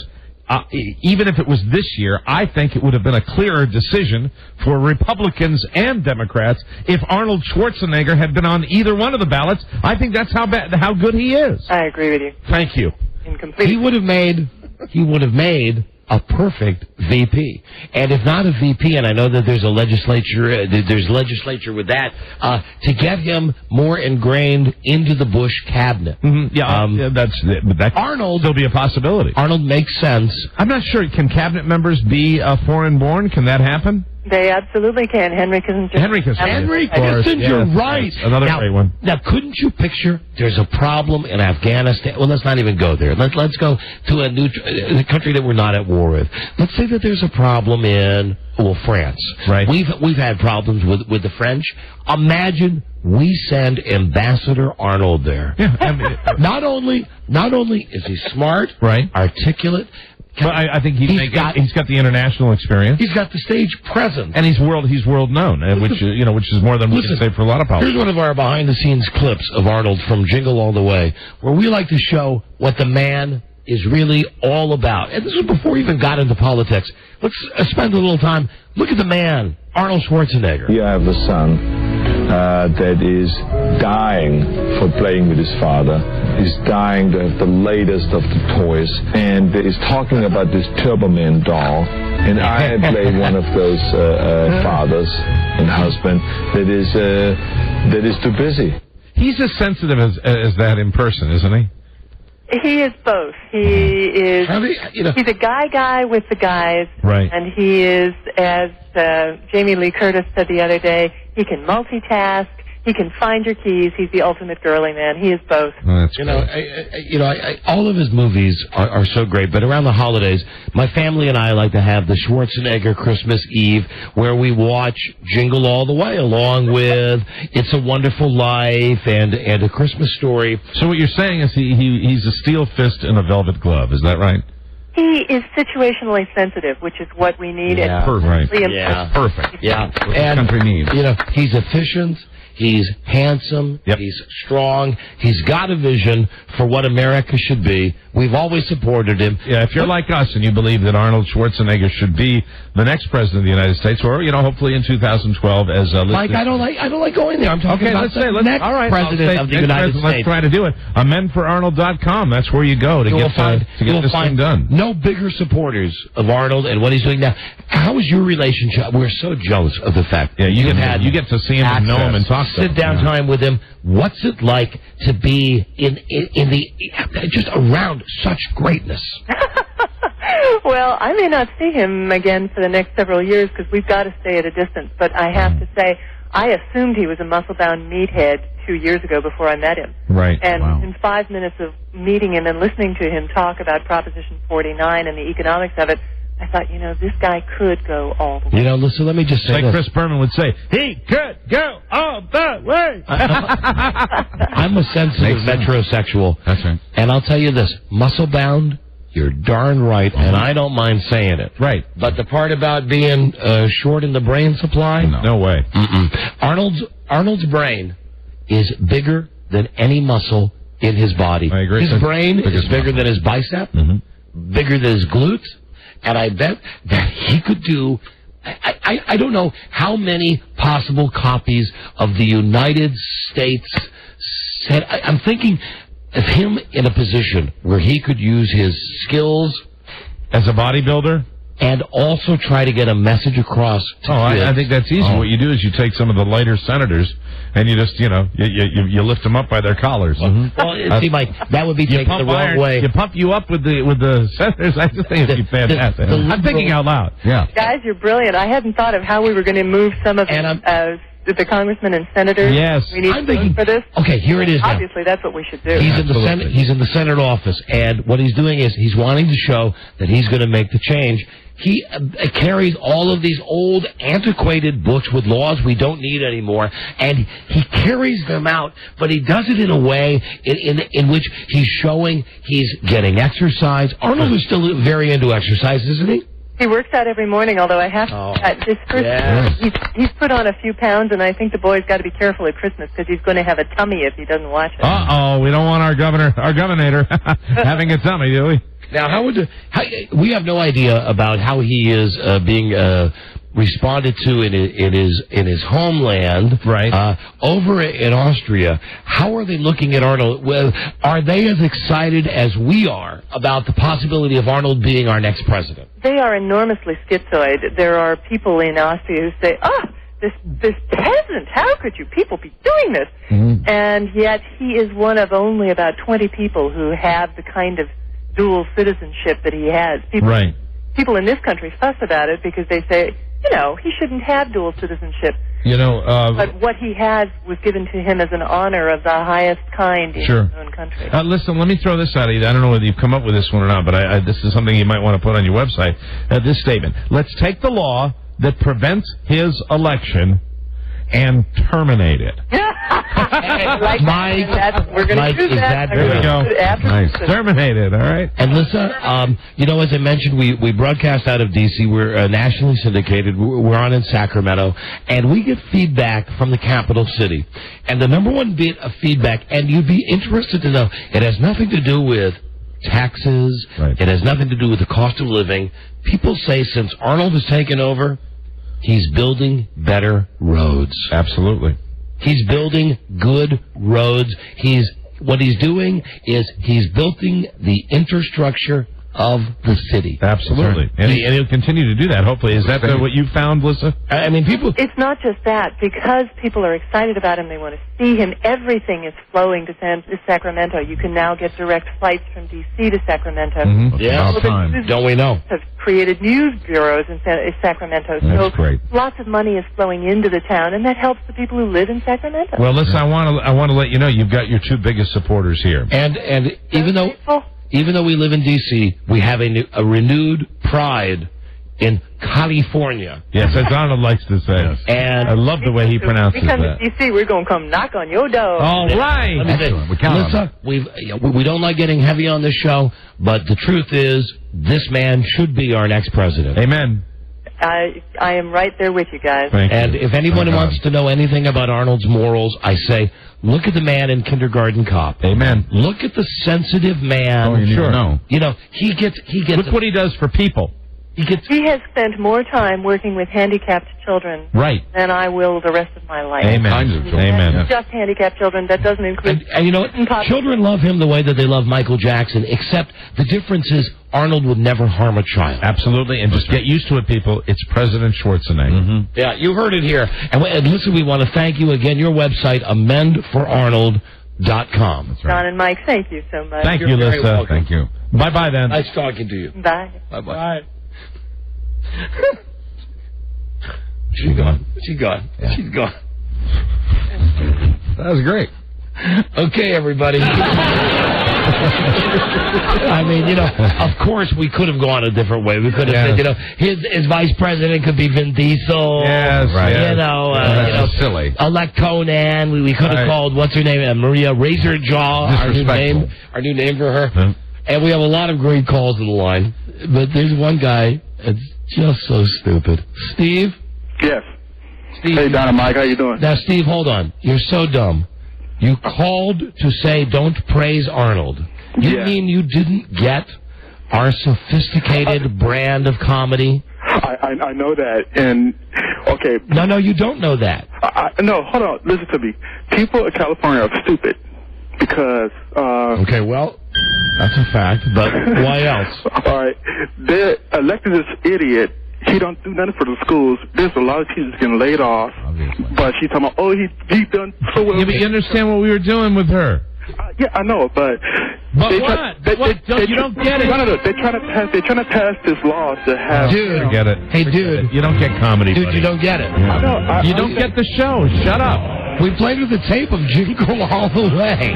And we talked about how brilliant and sensitive he was. Come on. And do I have to read between the lines for you with the fact that he built good roads, which is what Marge Schott said about Adolf Hitler? I'm sorry, my she's from Horseville. Yeah, the Horseville. Yeah. You're the dummy of the week. A pox on you. Well, thank you. Get out of here. Oh, thank you. Have a nice weekend. You deserve to have that moron Nazi as your governor. Hold it, sir. Oh, I wanted to ask him if he's sorry he voted for him. That's what it is. He's bitter. Good joke. Should have him do some mental push-ups for peace. And I'd like to rob a steel fist and a velvet glove. I could work for that campaign. There you go. Yeah. Okay. She was nice. And how about the way that Arnold pronounces her name? The German way. Morgenthaler. That's how you pronounce the name. I'm in the Constitution. Come on. You don't think it'll ever happen? Get out of here. Because we want this guy to be our president. Hi, this is Arnold Schwarzenegger. Hi. This scene with the enlargement of the press was fantastic. They're already running TV commercials for it. There we go. You know, the best part of that is going to be sometime in the next couple of days when poor Pork Chop gets that phone call. Oh, sure. From Missy or whatever her name is. Yes, from one of the many people in Sacramento, they're going to rat us out. They're dialing now. Or the many people that, like that last guy, are going to call her and say, you know, boy, those guys are really on your side. Please, everybody. Quick break. Thank you, lady from Amend Arnold. Actually, I think we mentioned this a couple weeks ago. Mm-hmm. It's a truly funny website, right? There are two sites that are linked on our website. If you go to the links page at DonandMikeWebsite.com, right? A month ago, we put the original link onto AmendForArnold.com, which is just funny always. Mm-hmm. And then we put a link to ArnoldSchwarzenegger.com, his official site, which is half governor, half Terminator. I mean, it is retarded. Hasta la vista. It really is. Hold on. Matt, Don and Mike. Hello, Matt. Hey, Don and Mike. Hi there. Hi, at Sacramento. We love Arnold Schwarzenegger. But I got to say, the only reason why I voted for him is because he's so funny when he comes on your show. Okay. All right, man. Good logic. All right, get out of here. We got a break. We'll be back, everybody. This is the Don and Mike Show. The eraser which is the character that I play, is very professional about his job. And the job is the most important thing at this point in his life. And he lives a very disciplined life. We're for him. But at the same time, he does have emotions. He does have, vulnerable sides to him. No, he's not retarded. Let me explain to you. When you see someone laughing and you don't know why that is, it's very simple. Because I'm in the shot. There has to be no other reason. Okay? So can you get your acting together now? And laugh with us? Because it's a very funny scene. Yeah. Even tastier than a nice gay mocha. Yeah. The Don and Mike Show. There he is, our man. Arnold. Hey, Billy Bush. Billy. Gentlemen. Billy Bush. Greetings. I understand that you were killing me yesterday because I was called in so late. A buddy of mine was sitting on the Beltway in traffic. He says, Don Geronimo just that's Billy Bush. Tell him to buy a watch. See, Billy's got spies. We got to be careful what we say. It certainly was not as mean-spirited as God knows other things I've said about you. It was just, where's Billy? He's late? Okay, tell him to buy a watch. But here you are. Thanks. Absolutely apologetic in every way. Thank you for buying a watch. Thank you for joining us. Billy, on Access Hollywood, that's tonight in D.C., NBC4 at 7:30 around the country. Check your local listings. It's on 7:30 everywhere. Billy, tonight on your show, Access Hollywood, The Apprentice, it's down to 2 now, right? Down to 2. It's down to Kelly and Jen. And did you guys watch it last night? Actually, that's the one we don't watch. We watch all the other ones. We don't watch that one. I know a lot of chicks that watch that show. Yeah. I mean, I think it gets a big female number. And then I hear people don't dig Survivor as much, and that's all. I'm watching Survivor always. I love that show. So who are the two? There were 2 girls that were kicked off last night, right? Yeah, no. It was down to it was 2 girls and 2 guys, and they went with one of each. So we had a little bit of a battle of the sexes going on. Okay, so who for those who watch the show, and that's why we want you to talk about it, there's 20 million people watching. Who are the 2 that are left, and who do you think is going to win? Do you have any idea? Yeah, definitely. The two that are left are again this girl Jen who made it. She's one of the last 2 standing. She's outstanding. She's a lawyer. And both times she has beat up on this girl. The other girl she outdid. She beat up on her in the boardroom. Just absolutely took her down in a great cat fight. And the other one couldn't hold her ground because she's a tenacious, slightly hot woman. So she definitely won by out-arguing in front of the Donald. Donald loves any kind of vicious attack. So she's in. And the guy, the guy they booted off is... this dude who spindled, he's got like every degree in the world. He went to every school. He went to Wharton, and then he went and got after his business degree. He wanted his law degree, but he never could actually get a job. Right. He just wants it. He's overly educated. So Donald said, your resume is fantastic, great education, but you've never done anything. You're out of here. You're not decisive. So he's gone. And the guy that's left is a military dude that everybody's sort of impressed with. Oh, hold on now. This guy, this is the one, my wife watches this show, the great CSI Apprentice battle every single week. I've seen this dude in previous episodes. Do you think that this military guy is going to be the one that wins? I'm afraid he is going to be the one who wins, but he's not a very warm guy. And I'm thinking that he and Bill Rancic, the guy who won last year, are going to not get along too well. They're going to butt heads a little bit. Gregarious, charming guy. This guy's not charming in any way, and he's not very warm, but he is smart, and he's very disciplined. Hey, when you meet with these people, Billy, after they've been on the show, regardless if they're one of the first kicked off or one of the last kicked off, when you chat with them afterwards, do you get the feeling that they think because they've been on one of these shows now that the doors are going to open? Or has reality set it in? Do they now really realize that most of them it's going to be, their 15 minutes is over. Yeah, it's less than 15 minutes now. How do they feel now when you talk to them now? Isn't there a part of you that wants to tell them their 15 minutes is over? Yeah, that's absolutely. Yeah, we do. We do, but we're not on TV with them, Billy. You are.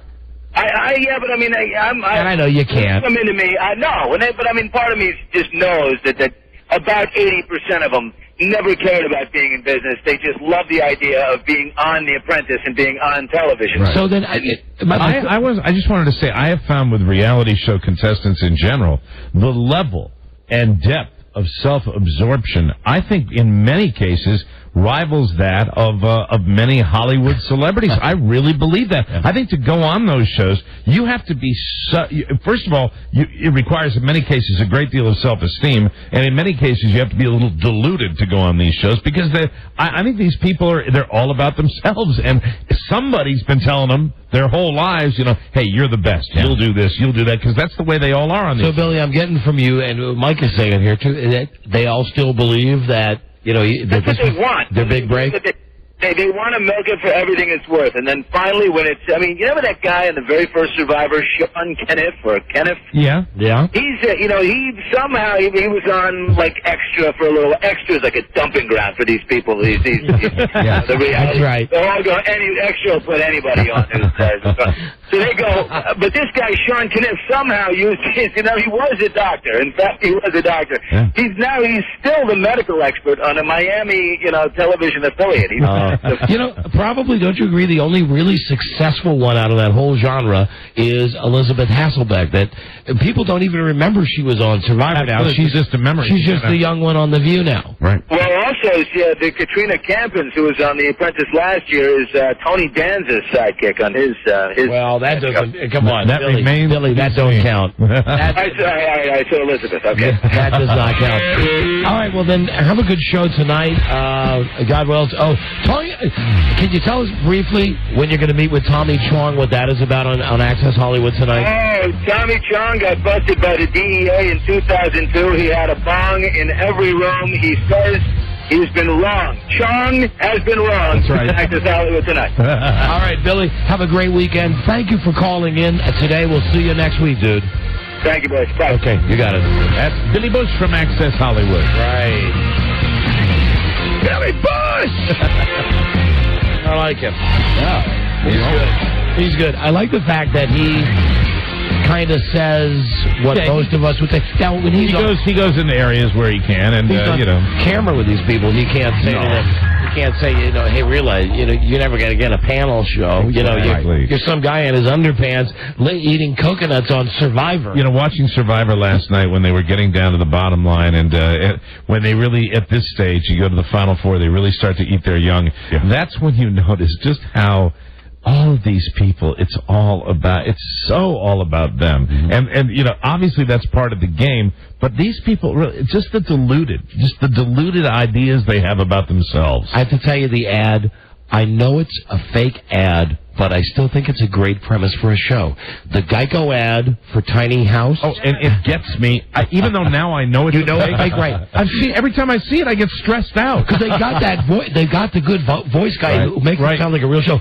Can these two people live in this tiny house? And then the actors are great in that Geico commercial. He's putting the moves on her, and she goes, no way! And I'm thinking, I would watch this, and I'm like you now. I know that it's a Geico commercial. It is so good a commercial. Yeah. I don't see why. Why not put people in a small house? That's great. Paul in Las Vegas. Paul. Hey, Donnie, Mike. Hi, Paul. Hey, the reason I was calling, remember you guys said a long time ago, a couple months, like when the press first started, the guy with that betting website? Oh, he said the two women. A guy who had an offshore, one of those offshore betting things, mainly for sports, but had it on The Apprentice. Do you even remember who he had as the favorites? It was the women. What? It said one of the two women. He's breaking cell phones. Thank you for the reminder, though. Beth, Friday, everybody's on them. Beth Ann will look into that. Oh, boy, I got a couple of seconds. All this stuff at the end of the week just piles up for me. Sure does. Hold on, here is a BA. Beth Ann? Jesus. Hello? Everybody's communicating today. Well, you saw the light go off. The phone rang. Yeah, I know. You answered it and she hung up. Too busy. Now it's going off again. Hello? Well, I heard you start to talk again, and then I thought, well, I'll just hang up, and the light keeps going after I hang up. The website had Kelly and Jennifer as the final two. That's where all the bets were coming on those two from New Hampshire or whatever. So they are not. So those two are not the final two, then. Those two are the final two. I thought there was a man and a woman left. Kelly is a guy, and Jennifer is. Oh, gotcha. Girl's name. We're wrong. Gotcha. Okay, so it's with a Y, not an I. Right. Kelly. Right. Kelly with an I. Might be with an I. Yeah, okay. All right, thanks, Beth Ann. You're welcome. Okay, bye-bye. Why can't people just have guys and girls' names like Beth Ann? I know that's a girl's name. Yeah. So there's so many things I want to talk about this week. I'm not going to have time now. JB has prostate cancer, and I don't mean our JB. Oh, thank God. I mean the other James JB. Brown? Yeah. So He already had the foot. the voice, right? And also, it's just a good chance to say, thank God it's not our James Brown, because we would have to ask him about it on Tuesday, and then he would say, Dynamite, that is an excellent question. Well, we wish James Brown, a speedy recovery. Now, I love Zitney Spears. Mm-hmm. You're going to have to bear with me for a second on this one. This is so great. This is not made up. This is true. She was on her way to the Billboard Music Awards. There are two different parts to this story. She's on a flight from L.A. to New York, and then she's going to go from New York to Las Vegas. Okay. On the flight from L.A. to New York, she took off her shoes. Of course she did. She's in first class. No. There was such a foot odor that 4 passengers complained to the stewardess. This was on American Airlines. She's gross. The stewardesses had to tap her on the shoulder and say, would you mind putting your shoes back on? She turned red, laughed about it, and was gracious enough to put her stinky feet back in her shoes. Oh, my God. That's gross. I know, and she's got foot issues, and we've talked about it before. Mm-hmm. Then she flies from New York to Las Vegas for the Billboard Music Awards. Right. She was at Nobu, a fancy restaurant in the Hard Rock, and she had to be helped out of the restaurant because she was so drunk. As she was walking out of the restaurant, 5 journalists describe a hurling, disgusting mess of vomit that came out of Britney and all over her clothes and all over the floor. Oh, dear. Now, I as you know, I live at BritneySpears.com. Sure you do. So I went to her official website, and they had a quote. Britney did enjoy the sake and had a great, fun-filled time. Sure. The reports of her being helped out of the restaurant are greatly exaggerated. Of course. But she may have been tipsy because she recently has lost a lot of weight, and she's tiny and in great shape. That's what it is. Wow. With the hurling, nobody noticed the foot odor. Ralph. That's too good. Wow. That's too good. She was also at this thing. She was walking up and down the red carpet with her new Chihuahua. Bit. Yeah. So she's got stinky feet and Where's bit. We got to maybe start hooking up Brittany with Anna Nicole Smith. And remember, Brittany revealed last week on some European talk show her one fetish is to have her feet licked. Right. Yeah. Also, Chihuahua, foot lick, coincidence. Also at this Billboard show the other night, Ryan Seacrest was the host of this thing. Well, he's about to get popular again. And Ryan Seacrest went crazy because by the time he arrived and they had like Usher and all of the music people come through, they shut down the red carpet.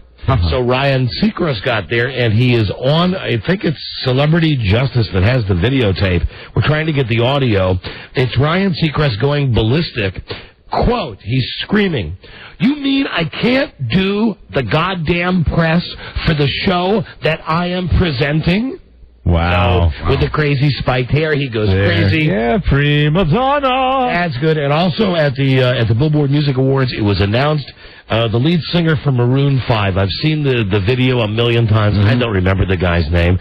Anyway, he's going out with Paris Hilton, and now he's got a sex tape with her too. Oh, sure. The guy from Maroon 5. Wow. No, and this is right when and Paris Hilton was just on the Barbara Walters show the other night for being such a fascinating person, saying that the whole sex tape thing was blown out of proportion. So the guy from Maroon 5's got a sex tape too? Yes. That's hot. And do I have time for a feel good? Yes. Always. Everything else got away. Oh, hold on. What? Mike, I'm so torn. I wanted to tell you this week as well. Charlie Sheen is Charlie Sheen? He's a Yankees fan. You waited till the end of this segment to tell me about Charlie Sheen? Charlie Sheen is a Yankees fan, and he owns the contract that Babe Ruth signed when he went from the Red Sox to the Yankees. Hold on, you're going to like this. Good, I know I am. It's Charlie Sheen's take on why the Red Sox won the World Series. He's a Yankees fan. Yes. He has the contract that Babe Ruth signed when the Red Sox sent him to the Yankees. Every year in the playoffs, he goes and he gets out this contract and sits it down in front of him and does his little Yankee dance or whatever he does, and they win. Well, they moved into a new house, he and his wife, Denise Richards. He has a safe. She put the certificate, the contract, in the safe. She turned the knob, and she locked it in there.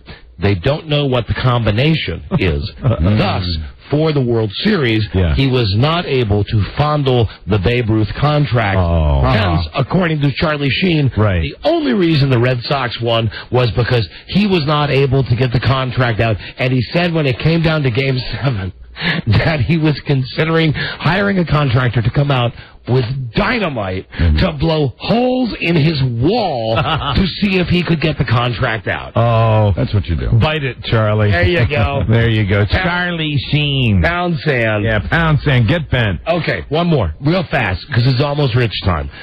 Feel good. No one dies in this, so I think you'll be happy. Okay. This is from London, where there are a bunch of Santa Clauses.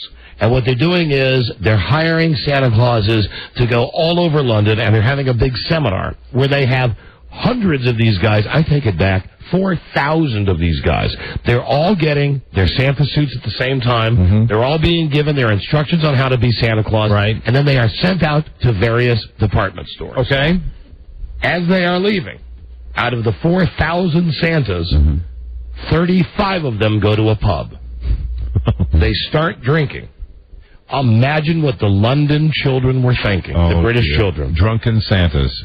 Fighting each other. Biting each other. Oh, wow. And at one point, there were 4 Santas who were kicking another one. Oh, no. While he was down. While he was down on the ground. Only one Santa is in intensive care. My God. However, 36 Santa Clauses were arrested. Wow. So that to me, I see movie script. That's a feel good. It is Santa. Got a break? We'll be back with Rich Eisen, everybody. This is the Don and Mike Show. Bitter cold night. The Giants, with a victory against the Eagles tonight, could reduce the edge to a half a game. Not on camera now. We're in Philadelphia at Franklin Field. The score, the New York Football Giants 13, the Philadelphia Eagles 9. Don and Mike Show.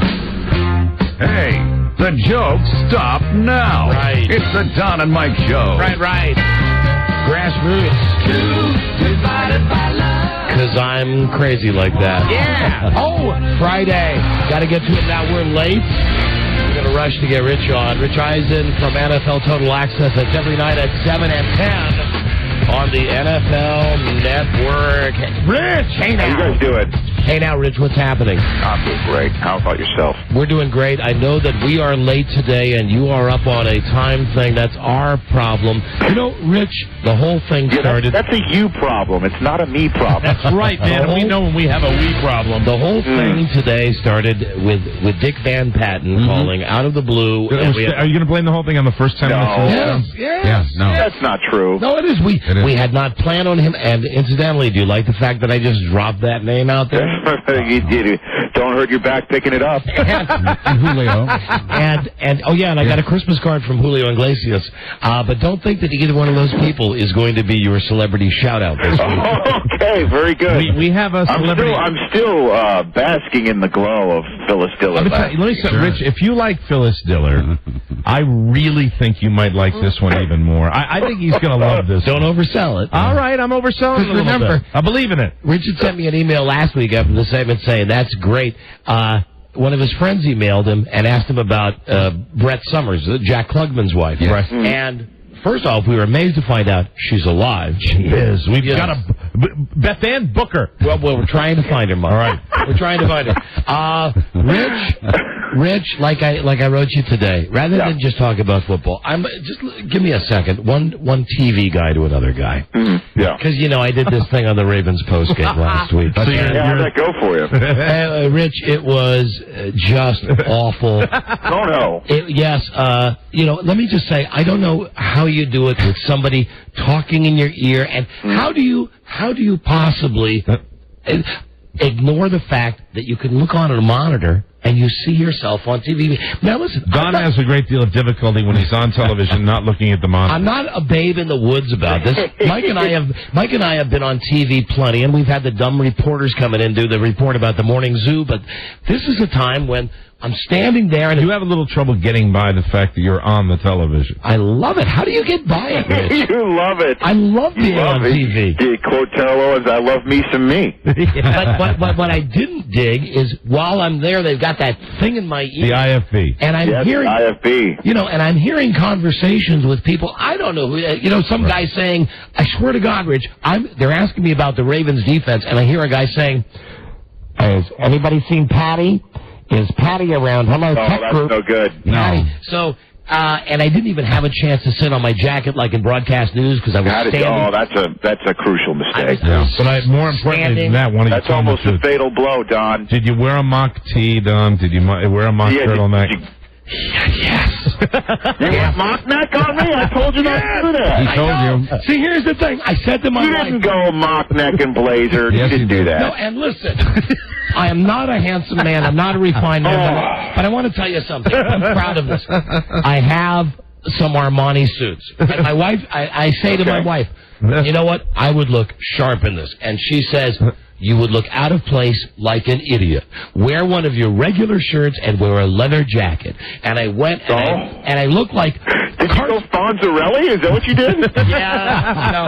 I looked at, it was like if someone had a time machine and they said, this is what Carson Daly's going to look like in 50 years. It was me, and it was just awful. It wasn't that bad. And I have more respect. Thanks, Mike. You're welcome. Thanks for that glowing support. It wasn't that bad. It wasn't that bad. Yeah, I didn't see it. Well, it was awful. Anyway, of course he didn't. I can barely get him to watch your show. Oh, boy. But I still like that coach speak. Oh, yeah, yes, he is. Yes, you're watching your NFL Network. I love it. I love Coach Speaks. My favorite feature. Shut up. All right, I'll shut up. Rich, also, there's a guy named J Dubs, Justy, that works here at the station. Justy Johnson. And I think we may have told you our last bet with him. He's a diehard Lions fan. And he's really defacing his body all year because of the Lions. On Thanksgiving, he said, "You want to make a bet about the Lions and the Colts?" And I said, "I don't care about the Colts." And he said, "Well, come on, let's do it." So the bet was he now has Indianapolis tattooed permanently on his back like an NFL player's name on the back of the jersey. My gosh. So he's putting ink on his body with each Lions loss, is what you're saying? Yes, and I am a lifetime Packer fan. And, we're proud to be on in Green Bay on WNFL. So he says to me, "Hey, this weekend it's the Lions and the Packers." I said, "Sure, what do you want?" He said, "Anything." So it's a tattoo again. And my concern is that, there is the outside chance. Any given Sunday, there baby. There is the outside chance that, that I might lose here. And I know that you don't get into point spreads and everything, but Rich, have you heard anything at all just to ease my mind? In as generic a way as possible, could you comment on Mr. Geronimo's wager? The last time the Lions beat the Packers in Lambeau Field, Eric Kramer led the Lions against the Mike Tomczak-led Packers. Wow. Thank you, Rich. You've said all I need to hear. You have said all I need to hear. Eric Kramer was, and of those two, who would you think had the better career, Eric Kramer or Mike Tomczak? I might have to go with Tomczak. You might have to go there, sure. Well, didn't Tomczak play in some major playoff games? He played for the Bears, and he played for the Steelers. Isn't he the guy that Ditka grabbed his face mask all the time? Oh, no, he's the guy that Ditka, he had to go see a psychiatrist because Ditka yelled at him all the time. And Ditka would grab his face mask. Yeah, absolutely. Ditka was on our show last year, and I had to go to a psychiatrist. On your show this week, when you get guys, I saw you had Donovan on. You got a lot of big guys. Who is the guy that you treat? I mean, you treat all your guests with hospitality, but who's the guy that you have to treat? I don't want to say reverence, but I notice like when you have somebody like Donovan McNabb on, you don't screw around a lot with him. I mean, you make jokes and everything. Who's the guy who's been on the show? I saw you had Jim Brown on. We've had Jim on, sure. Yeah, when you have these really, really great athletes, and which is the guy that you've treated with the most reverence, who you've thought, boy, I can't even screw up. I can't make even the smallest joke about something. No, that would have to be the commissioner. I mean, okay. But all right, cool. We've had our fun with the commissioner before. I mean, at the owners' meeting, wrapping up the owners' meeting at the Posh Breakers in Palm Beach, Florida. I asked the commissioner for the next time if he can work on that room upgrade for me. That's good. And that there was word about his new contract that coming out. I wanted to know if he was going to take it in a prorated signing bonus. I played along with it, but other than that, I mean, that's as bad as we might get. That's a good answer, Rich. Oh, and now listen, look, I'm watching the clock here. I know you got to go talk to somebody more important. No, it's just the schedule that we have. I know it is. You know, I mean, there's business to conduct. They put more shows for Mike to TiVo. So before we get to the picks, here is your great Rich Eisen feel-good moment with, and this time we can truly say this, unlike Phyllis Diller, a real Hollywood legend. Okay. Roll it. Hello, this is William Shatner. Rich Eisen is a jerk. Now, I didn't think of that. Everybody else has told me that. So I'm going along with the flow. He's a jerk. Now. That's William Shatner. You like that one? You like it or don't like Captain it? Kirk. Oh my gosh! You like it or not? What do you think? I wish it, it could be a little kinder, the message. No. Kinder and gentler. Rich, I know you did I this. tell you, Shatner did it with style, though. Yeah. I mean, really. We like you, Rich, and it would be no fun if we had, hey, this is William Shatner. I think Rich is the greatest guy in the world. What would we be if we, It's so funny because, we put in a request to have him come on our show and pick games on our Friday segment, and I'm sure now his agent will say, we got a request for you to go in and be interviewed by Rich Eisen.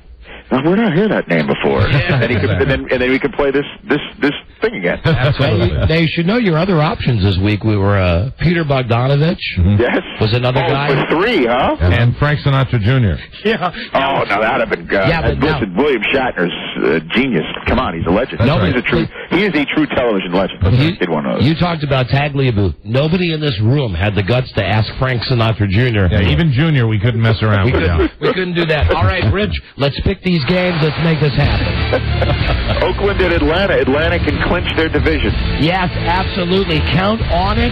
Atlanta in a romp. Mike. They'll be excited about it. Absolutely. Atlanta. Tampa Bay at San Diego, where Keenan McCardell is frothing at the mouth. Upset special. Tampa Bay Buccaneers. Oh, thank you. I will go with the San Diego Chargers.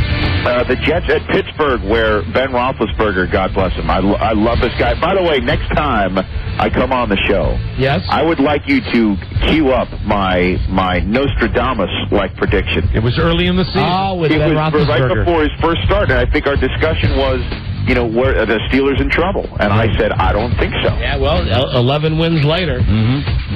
They're not. Oh, so it's the Jets. Now it's at the Jets at Pittsburgh, where Roethlisberger, for some reason, called themselves underdogs this week. Are you ready? You're never going to win if you're not bold. The New York Football Jets. Listen to me right now. Roethlisberger. Everybody knows the name now. It's a household name, rapidly becoming a total household name. Yes. Pittsburgh and Roethlisberger. Okay, next game. St. Louis at Carolina. Carolina is an interesting team because I don't think they're as bad as their record. And they can make the playoffs, right? Well, everybody can, the NFC. I'll pick Carolina at home. Mike. This is one where I have no idea. I gotta throw Only one? I have to throw it in the dart, but thank you for that. I have to throw the dart. I'm gonna go along with you this time and go with Carolina. All right. And the last one is Seattle at Minnesota. Wow. This is really must win for both teams. Seattle stinks on ice. Minnesota Vikings. Disagreed. I like Seattle, and I think they're going to win this game. Well, they do have the bluest skies you've ever seen. They sure do in Seattle. According to Bobby Sherman. Yeah. Rich, that's it. You're off the hook. Go talk to your important people. We'll see you next week. Talking to you guys. Okay. Bye, Rich. Bye, Rich. There he is. He likes the Shatner, I think. Oh, I think he did. Hello, this is William Shatner. Rich Eisen is a jerk. Now, I didn't think of that. Everybody else has told me that. So I'm going along with the flow. He's a jerk. You know, and the thing about Shatner when he was playing us with that, said, "Oh, I don't like to do that. I can't do that. I don't like to do that with people. He's a jerk." Well, I'll find out. Well, we're going to the Christmas party tonight, so I won't check my email until tomorrow. Yes, relaxing on the beach in sunny Miami. I won't know until tomorrow if you really liked it, because if it's really good, like the Phyllis Diller thing, what does it say about Rich Eisen? He said, he sent me an email that he called, had Beth Ann send him the MP3. He sent it to about 100 of his friends. Oh, this is great. And this is a wonderful little tradition, and I think he's loving it. Yeah, he likes the Shatner one, too. So that is Rich Eisen, and he's on the NFL Network. And he was brought to us by Tower Records. It's the holidays, and Tower Records is the place for all your holiday shopping. Since you need to shop, wouldn't you rather spend your time at a record store? Where else can you find a gift you want to give that someone wants to get for under $10? Right now, Tower even has a big sale on TV DVDs. Every TV DVD and box set is 25% off. Give them music, movies, and if you're not sure, give them a Tower gift card. Buy online or find your local store at Tower.com. Tower Records, everything worth giving is here. Rich is the affable host of NFL Total Access. Every night at 7 and 10. Plus, it's live on Monday night, before Monday Night Football, and a special live after Monday Night Football edition on the NFL Network. All right. Rich Eisen is so AFC. More. He is, and Buzz? Yeah. I used it in a sentence. There you go. Good job. Proud of you. You can see our picks and our fantasy football and everything else. Who did what last week? Who won last week? I forgot. You did. I did. Hey. Hold on, let me see. All right. If you hadn't asked. Yeah.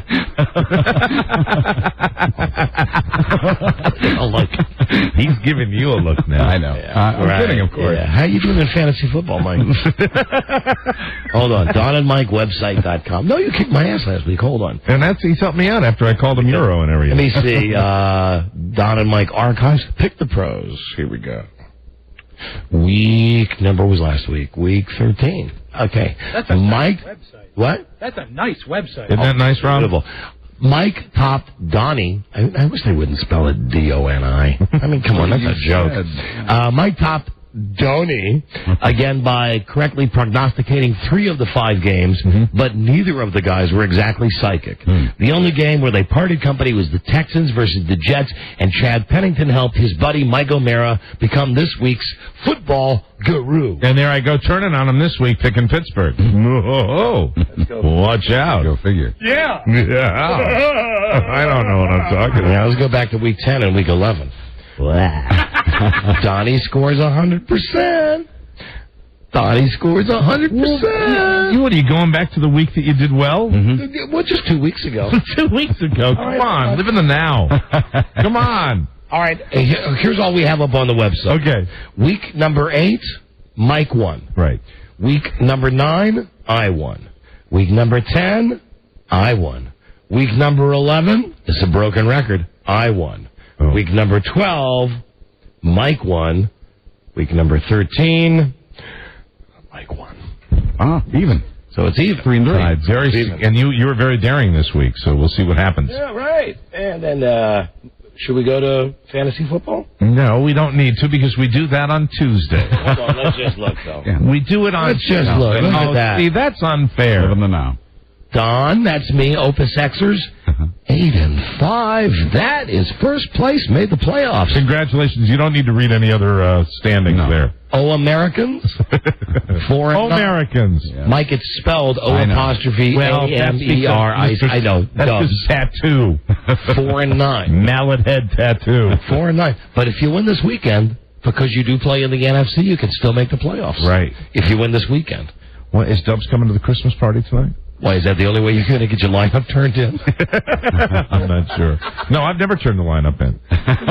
He does it all himself. Well, then you've done very well. I wouldn't literally be able to tell you any of my roster. I could probably tell you more of your roster than you could. And I swear to God, I'm not looking at it now. I have no idea. You got Aaron Brooks. I have Chad Pennington still. You've been starting Aaron Brooks like for the last, since Chad Pennington got hurt. Yeah. Well, he wasn't hurt last week. You still started Aaron Brooks last week. Of course. Of course we did. Anyway. I am disappointed. Next year, I'm putting forth an effort. Good for you, Mike. Thank you, Rob. I did forget to mention this a moment ago when we had the stuff I wanted to get to by the end of the week. I know everybody loves Olive Garden. Yeah. Oh, man. And it's lovely. There was a great Olive Garden story.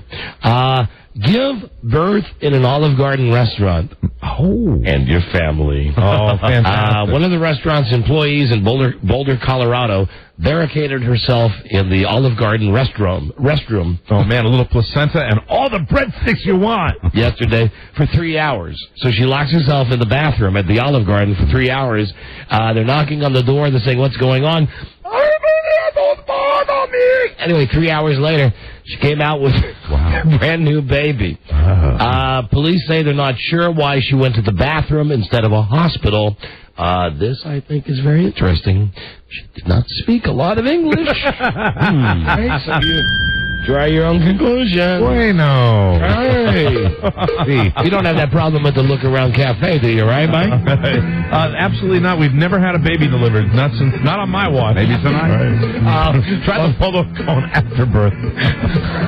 Delicious. Oh, fantastic. Dipping sauce. With angel hair pasta.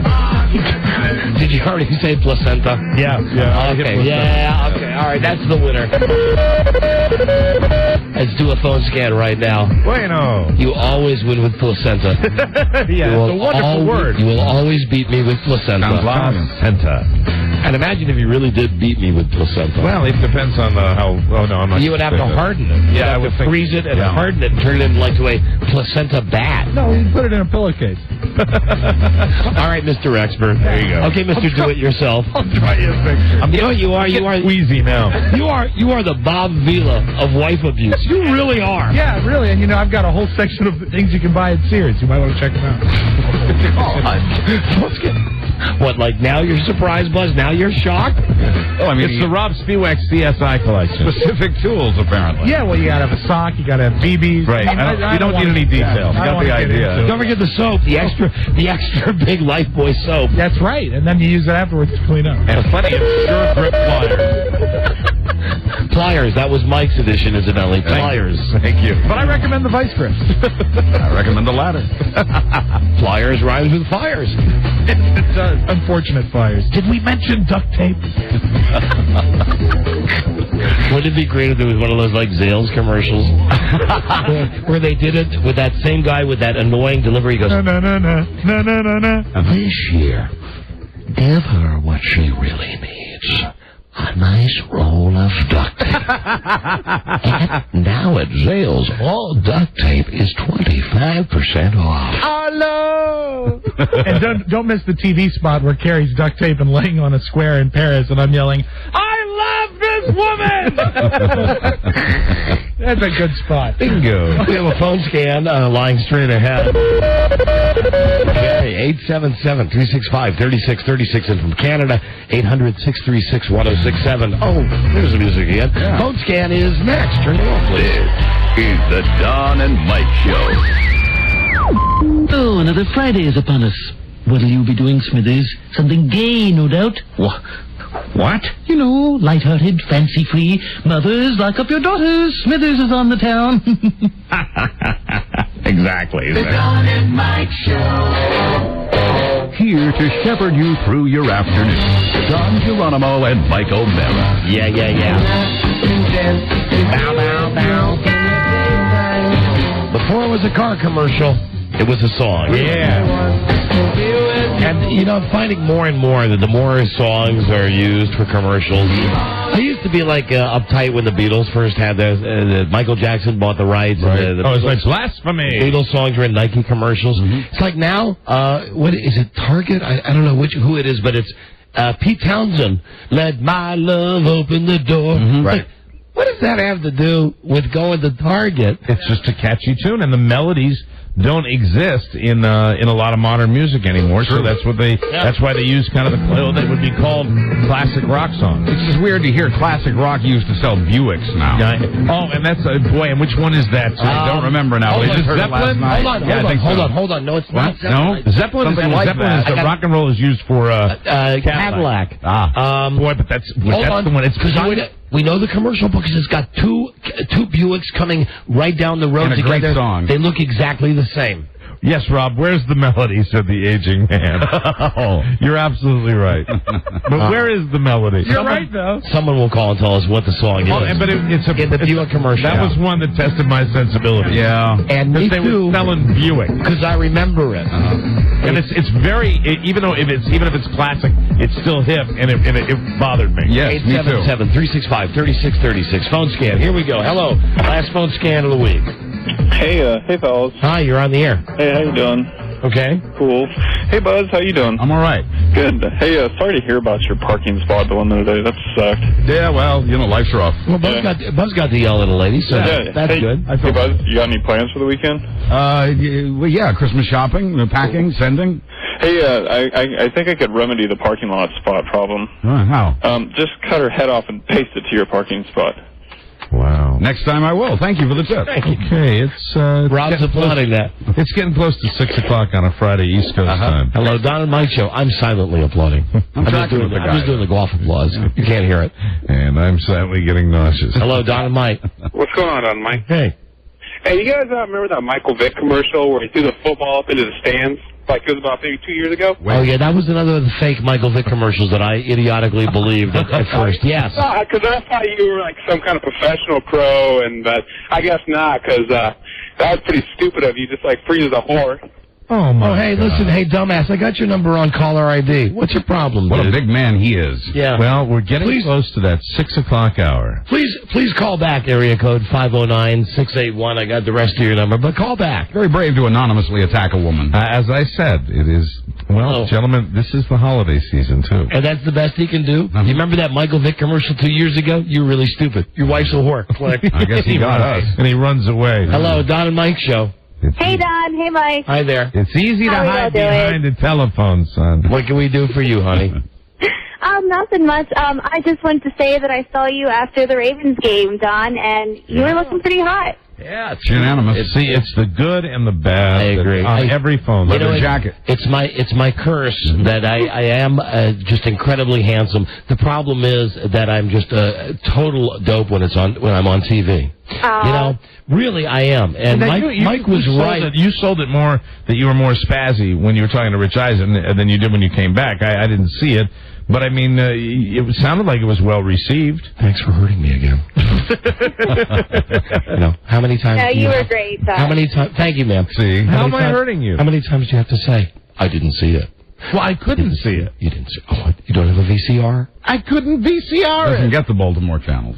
You didn't ask me for a videotape? Hey, get me one.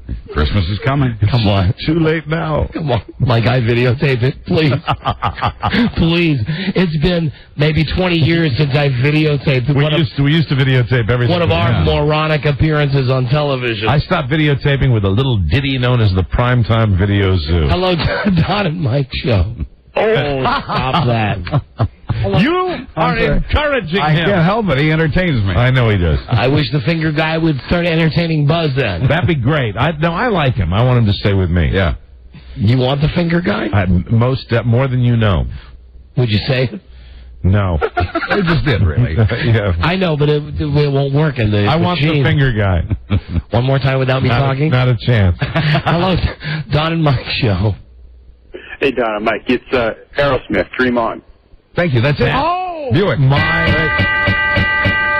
prom theme. Winner. My prom theme, and Winner. now they are using my prom theme to sell Buick. Oldsmobile Buick. And here's the thing. Aerosmith has had their songs used before. I know Just Push Play was used, I think, for Dodge. Right. I had no problem with it.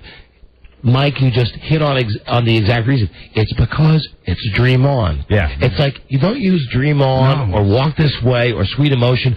If you have to use something for commercial, use some of the crap you put out in the last 5 years. And Aerosmith would be a classic rock band that it falls into the distinct category of still being hot. Yes. I agree. They are still hip. They're still hot. All right, my friend. It's offensive. It has a melody. That's for you. Thank you. Thank you. Much appreciated. Hello, Don and Mike Show. Hello. Hello. Hi, this is an AFL call. AFL. Oh, you mean AFC, or are you really going old school like AFL? Old school. Old school. All right. Can you name an original AFL team? Green Bay Packers. Oh, and you're such a funny girl. That's such a girl answer. Yeah, and AFL was a mistake. God bless you, man. Like the Packers would ever be in the AFL. Mm-hmm. Hello, Don and Mike Show. Don and Mike. Yeah.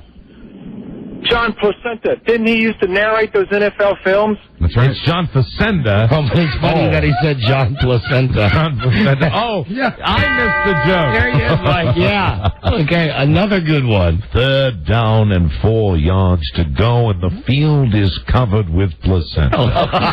Don and Mike Show. Buddy. Hey, hi, you are on the air. Hey, I gotta ask, so I've been listening to the Groaners lately, and why has the service been putting out all the Groaners in? You've been listening to who? The Groaners. The Groaners. Okay, I'm sorry. Like, yeah. for the last few days, they've been all about the Mexican, you know, with... But listen, don't you... Okay, I hate having to explain stuff. The prep service that we don't pay for, that still sends us the stuff for free, they're so bad that the only way they can come up with jokes is like Obi-Wan Kenobi. They love the Wan jokes. Yeah. I gotta say, it's all in the delivery, though, man. Y'all pull it off. I gotta say, you are just a super tool. Thank you, and have a humpy Christmas. Really are. Hello, Don and Mike Show. Don, Mike, Buzz, Rob, how are you fine gentlemen today? The only one we're doing great. The one that I really liked from the service was R Dos D Dos. That's funny. Now that one still makes me laugh. There are a couple. There have been more recently. I like throwing Rob into the mix a little bit. Hello? Yeah, I got something to say about the moron that just called. I thought your critique of the Michael Vick commercial was absolutely phenomenal, and that lovely lady that you happen to call Sweetie every day, I got something to say for that guy. I hope his wife dies a rotten death from the VD that he gave her. All right, thank you. Sadly, he'll never marry. Thank you. Hello, Don and Mike Show. Hello. Regretfully, he is passed. Hello. Hi, Don and Mike. Hi, baby. I was just calling to see if you gave away the computer and $1,000 yet. Yes, darling. You must listen to the whole show. Okay. Are you guys really going to give out $1,000 next week? Yes. Five big ways to win big. Are you sure you don't want to give her $1,000 right now? Yeah. Why not? It's your chance. Just to start it off. Wouldn't that be something? That really would. That would be. Yes. How'd you like to earn $1,000? The hard way. Mike. Oh, I'm sorry. Sorry about that. Where was I? What happened to me there? I'm terribly sorry. I lost my about head. the party tonight. I lost my head. How would you like to earn $1,000 the hard way? The hard way. Did I say that? Hi, everybody. You'll hear that again later tonight. Hello. Am I blushing a little bit? Don and Mike Show. Hello. The weekend's here. Have a can of beer, and I got the tape. Hold on. Hold on a second, dude. Hold on. Right. Man, bad show planning by me. I've been waiting. Weekend's here. Have a can of beer at O'Meara's. Oh, wonderful. Right, Thank Joe. you. Bye-bye. Yeah. Thanks for the O'Meara's dig. Anyway, hi there. Yeah, we're still with you. Hi. There's not a Yeah, lot. I got the videotape of Don on here in Baltimore. Do you want it? Yes, I do. Yes, we do.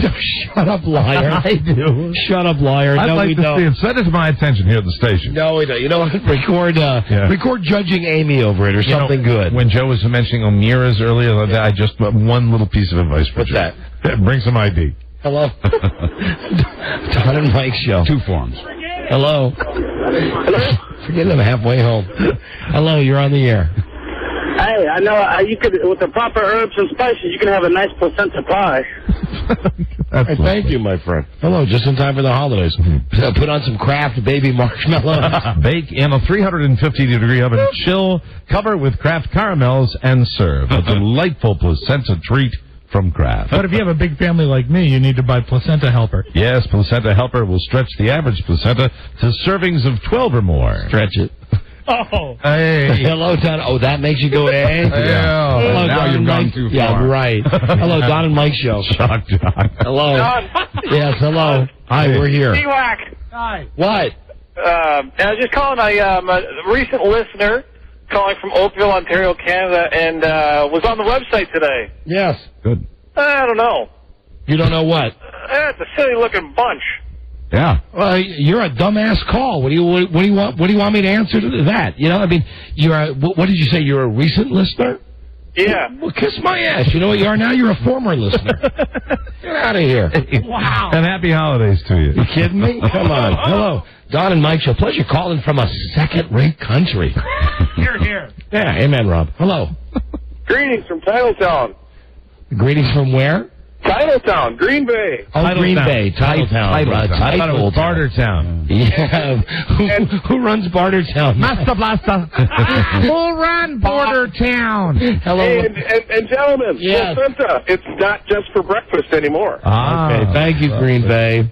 Hello, Don and Mike Show. Titletown. Don and Mike. And now here they are, the Green Bay Placentas. Yeah, in Bartertown. Imagine those uniforms. How could you tell if the uniforms were dirty? It would never matter.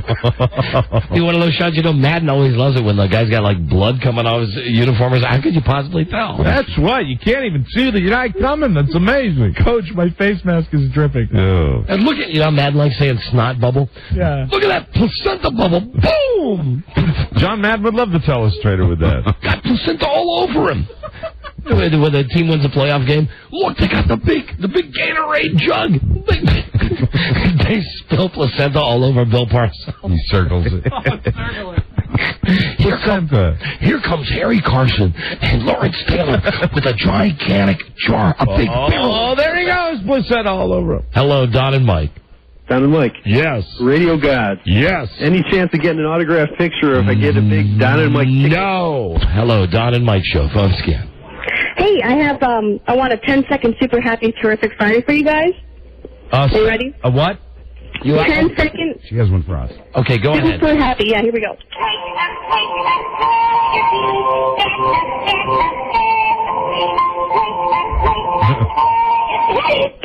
There it is. Hey. Boy, is that good. You're a great caller. I like it. You are a great caller. Thank you. Thank you. Thank you. She's good. She is good. Hello, Don and Mike Show. Yeah, you want to know why I want Arnold for president? Why do you want Arnold for president? Because when Canada invades, we'll have Germany on our side. When Canada invades, We'll have Germany on our side. When Canada invades. Hello, Don and Mike Show. I have a question. Yes. Well, I do. If a ram is a sheep and an ass is a mule, why is a ram... Okay, whatever. The guy, you know, come on. Take it to the comedy club. Did you know where he was going with that, Rob? I think you know. Hello, Don and Mike Show. Hello. Hello. I have a strong desire. D is for everybody. Right. Sung like a woman who knows. I got a hell of a just want to say hi to all of you guys because Monday is I start a new job, and I'm not going to be able to listen to you anymore, and I'm going to miss you so much, and I wanted to say great job and Merry Christmas. So you will not be able to listen anymore? No, because... Right, pound sand. Let's bring on the vital listeners who can give us ratings. That's right. Not those that are abandoning ship. Hello, Don and Mike. Hello? Hello? Yeah. Don and Mike. Correct. Hey, man, the Arnold Schwarzenegger thing was genius today, man. Hey, and so was that phone call. Thank you. Hey. Bye. Hello. I always like it when they try to get something in. Hey! It's like you hang up the phone and go, did he hang up on me? I don't get it. I was being kind. Hello, Don and Mike Show. Hey, guys, Very Merry. Very merry to you. Right. Oh, no, I'm sorry. No. Not that funny that you laugh at yourself. Hello there, Don and Mike Show. Phone scan. No, Don, don't kill Mike. Look at him. He's got the mind of a child. What is that from? Bartertown. Oh, Man, you people are driving me nuts with all these chime times today. Lots of good calls. Oh, and it was a hell of a compliment for me, too. Yeah, because you're riding on my shoulders. He had me. I was Corky in that one. Right. Remember when they lose the battle and the mask comes off? Yes, yeah. And it's a real Corky. Retard. Hello, Don and Mike show. Don. Yes, and Mike, turn down your radio. Oh, I'm bad. Hey, I want to tell you a joke. No. Hi, Don and Mike show. Radio guys. Yes. First-time caller, long-time listener. Right. Hi, Don and Mike show. Keep trying my patience. Hello? Keep starting a phone call with a biography. Hello? Hello? Don and Mike show. Hello, Don. Right. Hi, Don and Mike show. Don and Mike show. Hello? Come in Berlin. If they say Don and Mike, I'm going to come through the phone and kill them. Don and Mike show. Don and Mike. Oh, I wish I could come through the phone and kill you. Hello, Don and Mike. I want to thank Mike for cheering me up on this dreary Friday afternoon drive. What did I do? Well, I've had such a bad week, Mike, but never fear. The good things happen at O'Meara's. What? Never fear, Mike, because good things happen at O'Meara's. At O'Meara's. Look around, Cafe. Yeah, you know I'm blaming for that one? Joe! Hello, Don and Mike show. Well, you blame Joe for that. Because Joe said it earlier. Yeah. Joe made the guy remember. Right. Okay. Hello, Don and Mike show. My friend, Yes. can I get a 2 weeks before Christmas layoff chime time, please? Can you get a what? He's been laid off 2 weeks before Christmas. He'd like a chime time. Thank you so much. Were you really laid off today? Yeah, dude. Oh, but he called me dude. A term of endearment. Since we're being picky. I'm so sorry. The holiday season. I have to go to Second rejection for my him better today. half. Good luck finding work. I've got one for you, though. Come on. Good. LOLOLOLOSCR. You are such a big loser. Happy holidays. Pretty. Thanks, Buzz. Just because he used the word dude. Hello, Don and Mike show.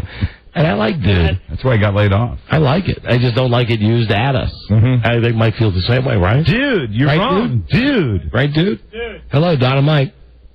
Guys. Dude. Hello. Hello. Don't call me dude. Dave, what's happening? Hello? What's happening?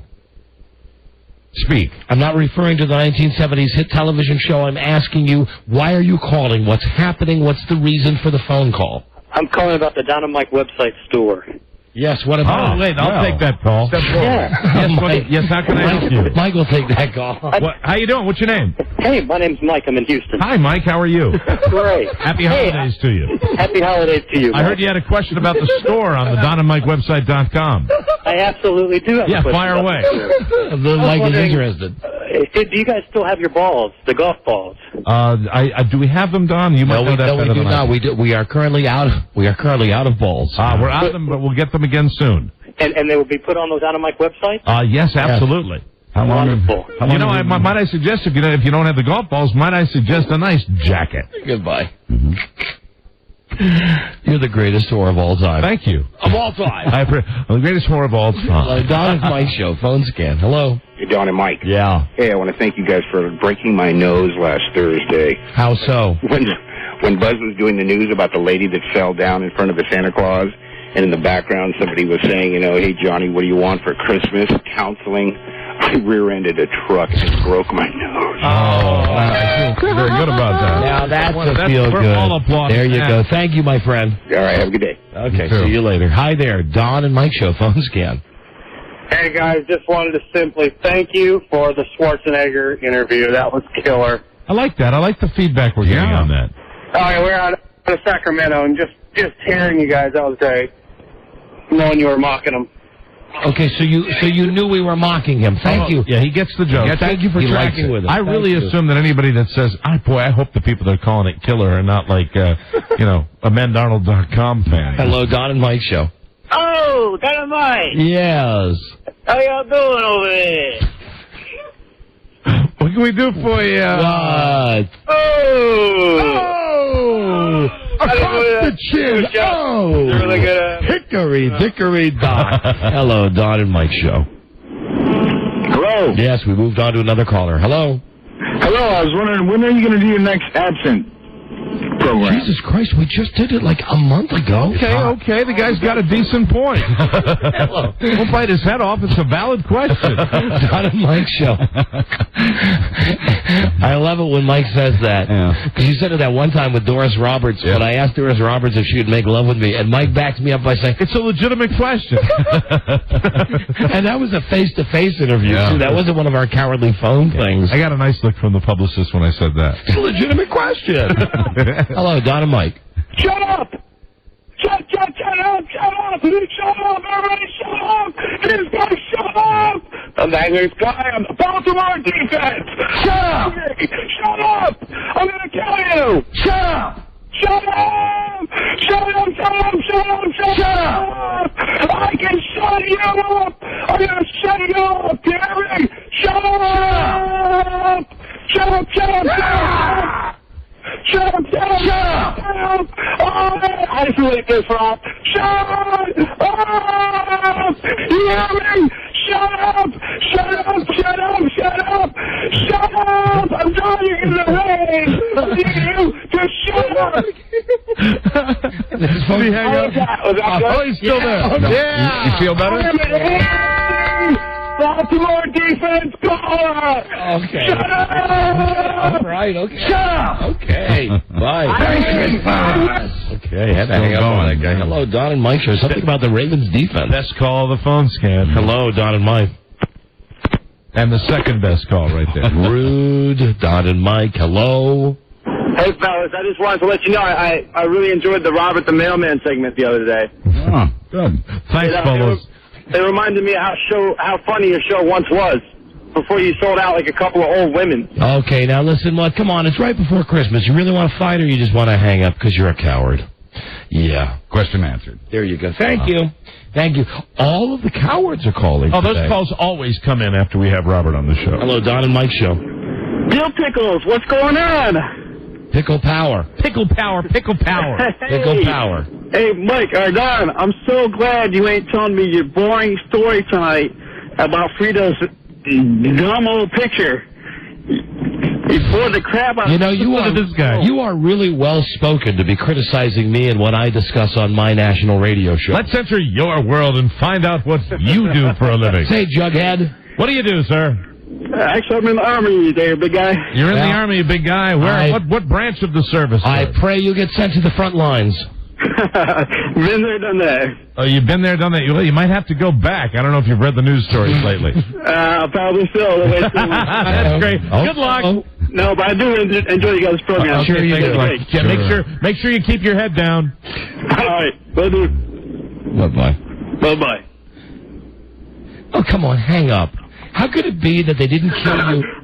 The password is bragging's gone. They didn't kill him in war yet. He manages to get through here. Amazing. Hello, Don and Mike.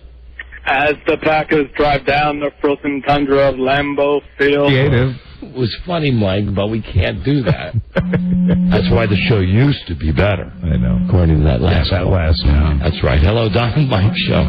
Fellas, how you doing? Okay.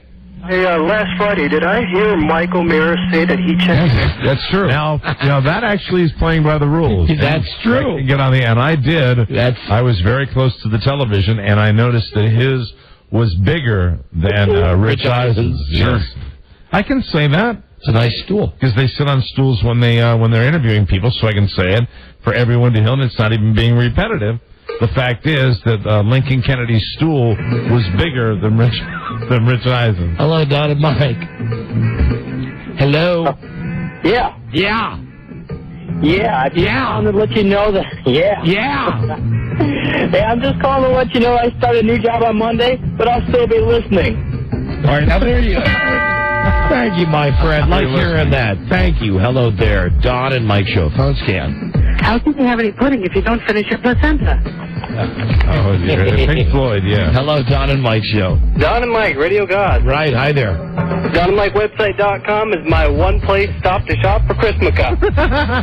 Okay, thank you. Hello, Don and Mike. Thank you. Hello. Don, yes, Mike. Yes. Merry Christmas. Right, same to you. Robbie, thanks your bald spot. Oh, dear. Greetings for us and a bald spot thing for you. Don and Mike show. Hello. He'll get a visit from Placenta Claus. I would like to point out to the listeners today that during this phone scan, I believe at one time or another, we've all rubbed our faces. Hello, Don and Mike Show. Hi, Big Don. I'm the member of the Marty Bass fan club. Okay, I'm just looking for one call to end this mess now. Hello, Don and Mike Show. Hi, I'd like to order a gift certificate for O'Mara's. No, we're still looking for it. Everybody's playing the game. Hello. Don and Mike. Hello. Buzz, Yes, are you there? I'm here. Go ahead, sir. All right, you made me pop your placenta out for Charlie M. Hello there, Don and Mike Show. I'm sorry, I kind of laughed at that. Friday. Hello. Yeah, I want to insult you, and I want to be a man about it. Okay, good. How do I go about doing that? Actually, we've got a special waiting list. Waiting list? Can I put my name on it, please? Yes, you can. Yeah, absolutely. Okay. You know what? Hold on. I respect that.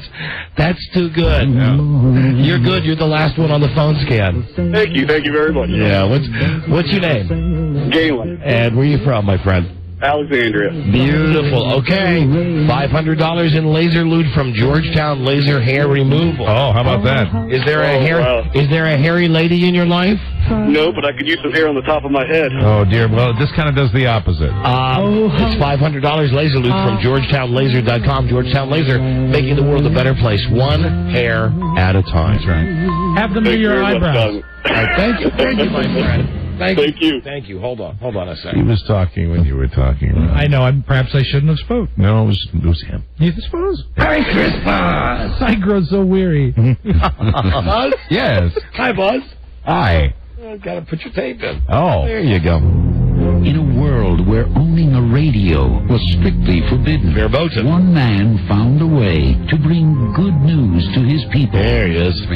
He made it up. There he is. Okay, cool guy. What's the lead story tonight on the news and comments? Tonight, honey, did you remember to feed the astronauts before we left the space station? Oh, this is a great story. And Buzz, thank you for saying tonight. Yeah. Thank you for humoring me. Just easy. Thank you. Stay tuned for news and comments Coming up. on the Don and Mike The Show. Don and Mike Show. That was very Professional! This is the Don and Mike Show. Yeah. Yo, yo, yo. Me and Mike love OnStar. We both have it in our cars. It's very simple. OnStar, besides like helping you with directions and stuff, has something in the car now. It's a hands-free cell phone. Yeah, it's OnStar Personal Calling, and it's built into every OnStar-equipped vehicle. Easy to use. When you want to make a call, just call out the number or shout out a pre-programmed name tag. Say, where's Charlie M? And Charlie M comes right up, and they dial it for you, and you never take your hands off the wheel. It's the best in-car telephone I've ever had. Agreed. OnStar now has two ways to pay for your service. As always, you can buy the prepaid minutes, but now they offer the new America's Choice plan with OnStar. You can add your built-in OnStar hands-free phone to your existing Verizon service package. That way, you use your handheld phone when you're outside the car. Use OnStar when you're inside.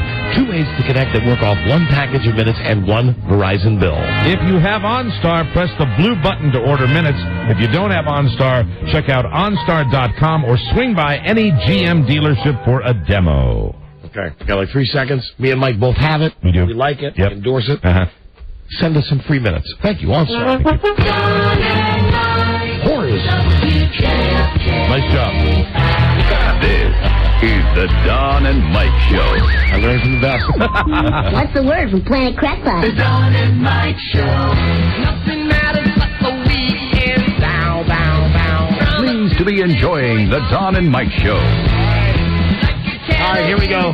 Only in New York. WOEN. How about in Las Vegas? KSFN. Rochester, New York. That's a 10-year affiliate. Hot Talk. WHTK. And Iowa City, Iowa. I did them yesterday. Do them again. KCJJ. JJ. Time for Buzz's News Now. Buzz is brought to us by Smoke Break. Smoke Break. Smokers break the nasty habit without gaining weight. Smoke Break is a revolutionary tablet for smokers. Get it now at fine retailers. This is good smoke. Right. Hi, Buzz. Hi, Don and Mike. Well, pretty much forgotten by the world, 2 astronauts, an American and a Russian, continue to orbit the Earth in the International Space Station. And they're running out of food.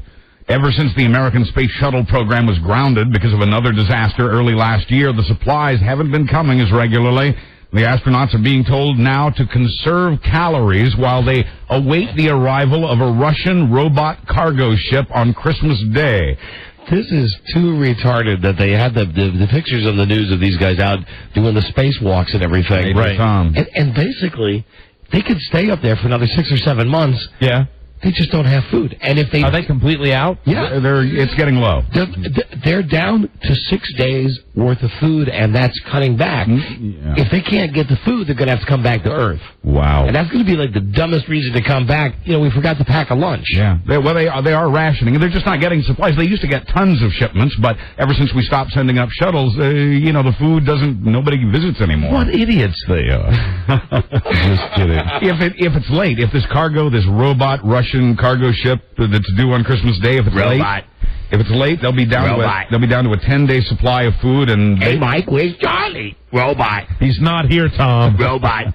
And by Christmas Day, if the ship doesn't arrive on time, they will already be packed to abandon the space station and come home. The cargo ship, if it arrives, will also contain the crew's Christmas presents. Oh, yeah, that's so bad. Well, so they're basically relying on a robot to get them. Robot, right? Robot, a Russian robot, though. Yeah, a Russian one. Mm-hmm. Now, if you like the way the Patriot Act has whittled away your constitutional rights, you'll love the new Intelligence Reform Bill. Do we? That's the finding of the people who keep an eye on the whittling of your constitutional rights. The ACLU says the new provisions have too much potential to be abused, just as the Patriot Act has been abused. They say. Right, ACLU. They say that under the proposal, the government gets new spying powers that further weaken American civil liberties and privacy rights, more eavesdropping, and most of this is tucked away in a part of a massive bill that basically just gives the country an intelligence czar. Massive bill. To its credit, Now, to its credit, the new proposal does toughen the penalty on people who possess weapons of mass destruction.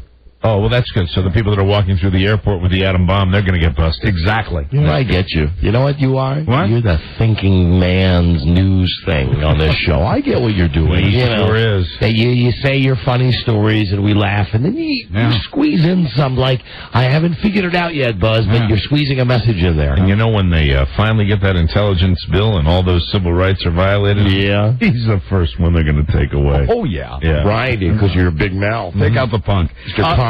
When it was time for American soldiers in Iraq to ask questions of Donald Rumsfeld, they got support from back home, something they weren't getting from Rumsfeld. The toughest question of the day, you recall... You just did it again. Well, that's what they said. I'm just backing them up. Right. Toughest question of the day was, as you may recall, why do soldiers have to dig through trash piles for scrap metal to better armorize their tanks? And here was Donald Rumsfeld's response. I thought it was great. Shut up! Something like that. But that question, asked by a brave soldier, was provided to the soldier by a reporter from the Chattanooga, Tennessee Times Free Press. Oh, now that sucks. The embedded reporter wrote his colleagues, I just had one of my best days as a journalist. But conservatives are now saying that Rumsfeld was set up. Oh, now that is, and he was. I cannot believe that. I thought that was a spontaneous question from a soldier.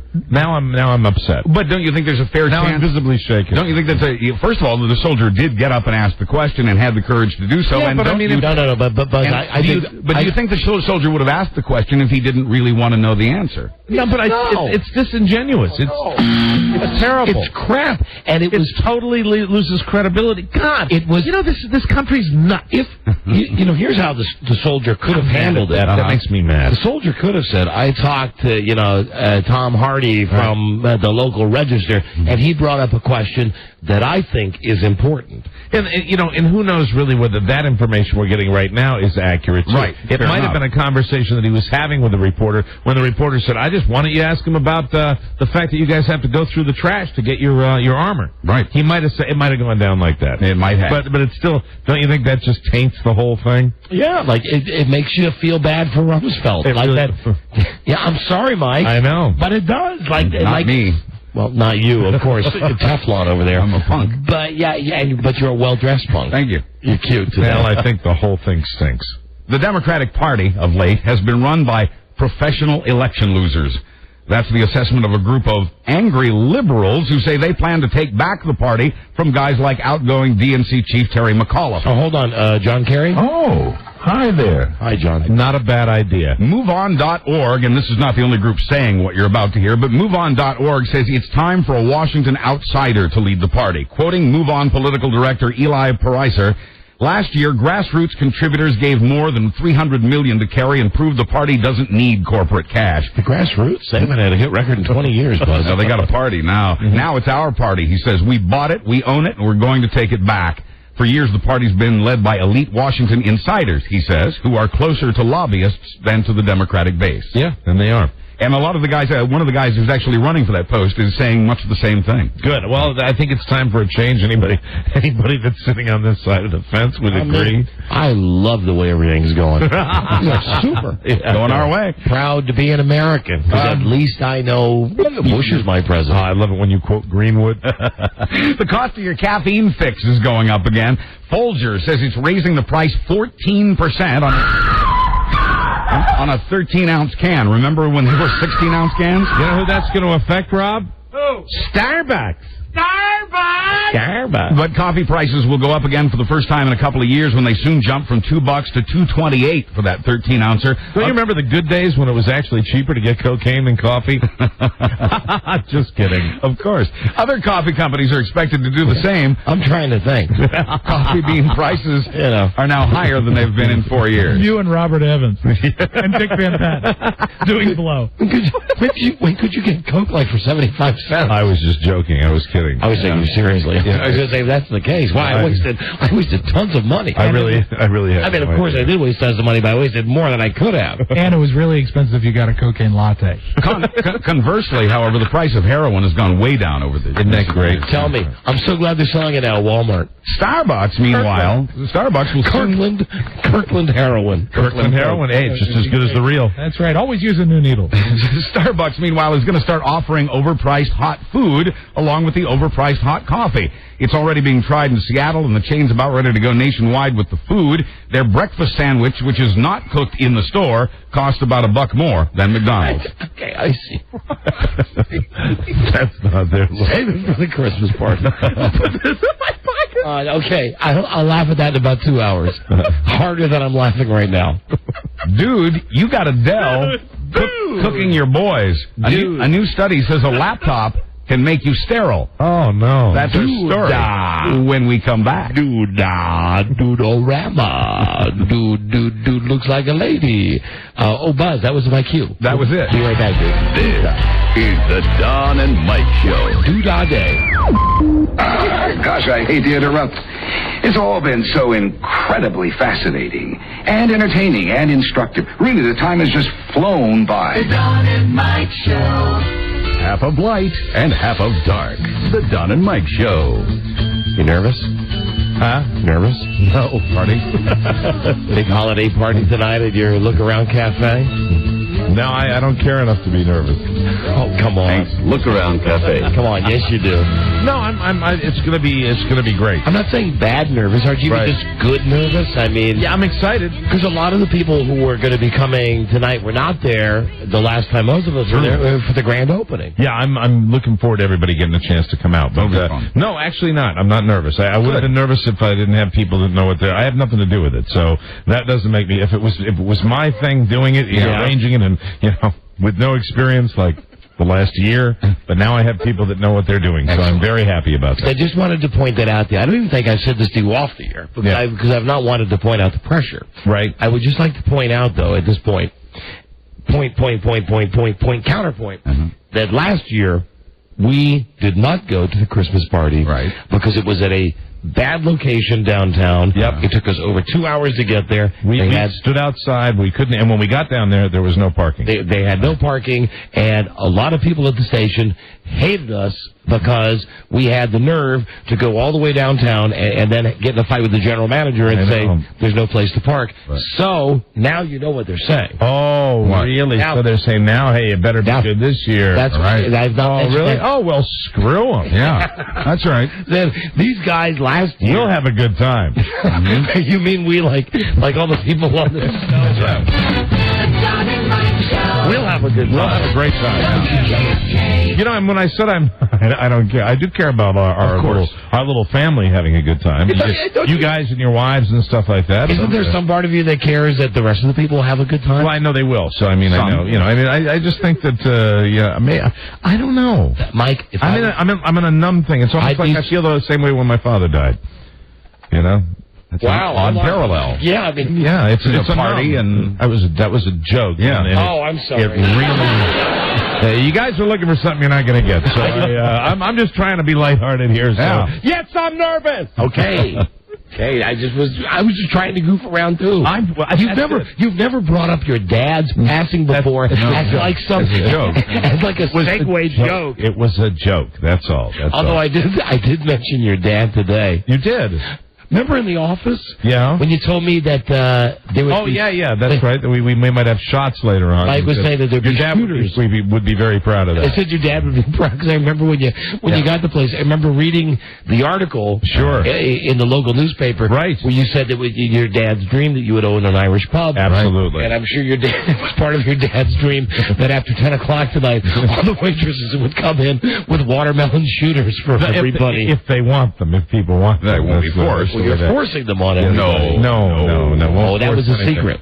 That we're forcing them on everybody. No, I didn't even know. You're misinterpreting. Now I know how your wife feels sometimes. No, that is not how it went. I said at a certain point, when we get everybody who's ready, we're going to come and offer them shots. No, trust me, nothing will be forced. Nothing at all. Okay. Now I don't even want to go to the party. Oh, come on. It's your party. Come on. That's right. No, you're the host with the most. No, I'm not the host. It's the station's party. Oh, but what's the name? To be at the finest restaurant in Old Town Manassas. Thanks. Look Around Cafe. There you go. Enjoy, everybody. Well, now I'm looking forward to it. Good. Oh, come on. I'm just kidding. I'm looking forward to it. It's going to be great. Yeah. It better be fun. It better be. Yeah. It better be great. You're damn right it better be. Better be. You better. Hey, and if it's not, you know how to spin it, right? Mm-hmm. Oh, of course. Now, who's your buddy? You are. And you get it all depends on it's a question of getting 1 or 2 Christmas presents. Oh, for me? Yeah, no matter what, it's great. Yeah, absolutely. Remember that. Yeah, we'll talk about that later. Okay, I bet we will. Did you prepare a list of copy points? Yeah, absolutely. Some bullet points. What Don is to say on Monday. Yes. I did enjoy myself. Mike, your party was among the finest I have ever attended. One word comes to mind. Exquisite. Brilliant. A new study says a laptop computer can make you sterile. Researchers say it's a combination of the heat generated by the computer. No, I'm not kidding, Larry. And the posture that you assume to balance the thing on your lap. That hurts. Men, it can. Men usually, but men usually sit with their legs apart. With a laptop, they keep them together. The laptop can reach a temperature of nearly 160 degrees. I sit in a full split. Your groin is not supposed to get that warm. That's why men sit with their legs apart. Doctors have even shown that wearing whiteies that are too tighty raises the temperature enough to make you less fertile. Imagine what I don't want to see that, Mike. Are you looking at what he's doing? Yeah, I'm just relaxing, Buzz. Yeah, cool off, Mike. Imagine what a 160-degree computer can do down there. Me and the wife and the 2 kids. Oh, hold on. What the hell is that? No, wait, hold on. Come on. There you go. That's what I was looking for. By the way, also be wary of your home computer. Researchers say the radiation it gives off can be measured from 18 feet away. Unbelievable. There hasn't been one yet, but expect a Larry of the corner. Expect a study someday about the dangers of carrying a cell phone in your pants. We do know this. It's hard on cell phones. It's what? It's hard on cell phones. You heard me. All right. A new study from some of the people who have to replace broken phones shows that the number one cause... That's a new brand of cell phones, incidentally. The new Sprint. They get great reception. Right. The number one cause of a damaged cell phone is carrying it in a tight pair of pants. I get great reception with my new Verizon. Other causes of cell phone damage, kids, dogs, and letting them get too wet. Right. Throwing them in anger also made the list. We may get to use cell phones on airplanes soon. The FCC, knowing that it's ticked off a lot of us this past year, may be throwing us a bone for Christmas. The FCC was established to keep radio signals from bumping into one another, and in this story, that's actually what the agency's doing. I have never believed that, Buzz, in all the years that we've been flying when they've said turn off the devices. I've never seen how a DVD player, an iPod, and going back in the day, a Walkman, any of that. if that's the case, we need some better stuff in the cockpit. If some guy's going to be calling his wife on his cell phone going, honey, the plane is 20 minutes late, and next thing you know, the pilot's going, oh, my God, abort, abort, abort. So now they're saying we can use them. Well, soon they may. Right now the FCC is studying the pros and cons of the idea, and they're pointing to a decision perhaps next year. The catch is, with current technology, most cell phones don't work at cruising altitude. Cell phone companies say they're working on that. Finally, a Reebok health club in New York City that caters to the likes of Regis Philbin, Lenny DiCaprio, and of course, Kevin Bacon. How are you? This health club... This health club has had some recent trouble at the Reebok Health Club with gay sex. Hey, Leo, can I sit next to you? Can I towel off next to you? Okay, fine. It's happened in what's called the wet areas of the club. The shower, the sauna, the steam room, and the jacuzzi, all in the basement underneath the men's locker room. Gelman. The club says after getting complaints from customers, it sent in undercover men to weed out the public promiscuity perpetrators. One member says he saw two guys leering at a famous TV personality as the TV personality stripped down to nothing and climbed into the jacuzzi. Let's see, DiCaprio and Bacon don't have TV shows. How are you? They were leering at Regis. But 43-year-old David Herbert Whittam is pure hetero. He's been arrested in Jamestown, North Carolina, for hiding in the women's locker room at the YMCA and using a dental mirror to watch women disrobe and shower. That's my man. A dental mirror. Police say he was spotted because of the hair on his feet, which were visible beneath the partition. I'm Buzz Burbank on the Don and Mike Show. There you go, Buzz. Yeah, right. Leave them laughing, Buzz. That's a good one. We got to go. We'll have a report on the party on Monday. Excellent. Everybody have a great and safe weekend. Ron Fez are on tape tonight because they're coming to the party. Very good. Listen anyway, 877. Why am I giving out? No sense in calling. It's on tape. Yeah, I know. Besides, if somebody called and said they give out the phone number too much. That's right there, Fezzy. Trying to be funny. Ron Fez's rerun is coming up next on WJFK and Live 105 and also in Tampa Bay. And we'll be back on Monday with a new episode. Love you, Frida. Love you, Bart. We'll see you then. Good day to you, sir. Good day to you, sir. Good day to you. Good day to you, sir. You. Will you be doing that at the party tonight? You bet I will. Oh, that's it. You? I've got to go to Starbucks. My father died. Wait. Hey, the door closed. I don't care. I don't care. How are you anyway? I don't care. Out. That. I know. That was awkward. That was awkward the second time, too. Okay, now you're Sammy. God, you slay me sometimes. Thank you. You're Sammy. Till we meet again, this is Sammy Davis Jr. saying, be kind, be nice, and I hope the next performer has the pleasure of having as nice an audience as you've been tonight. And let me leave you swinging.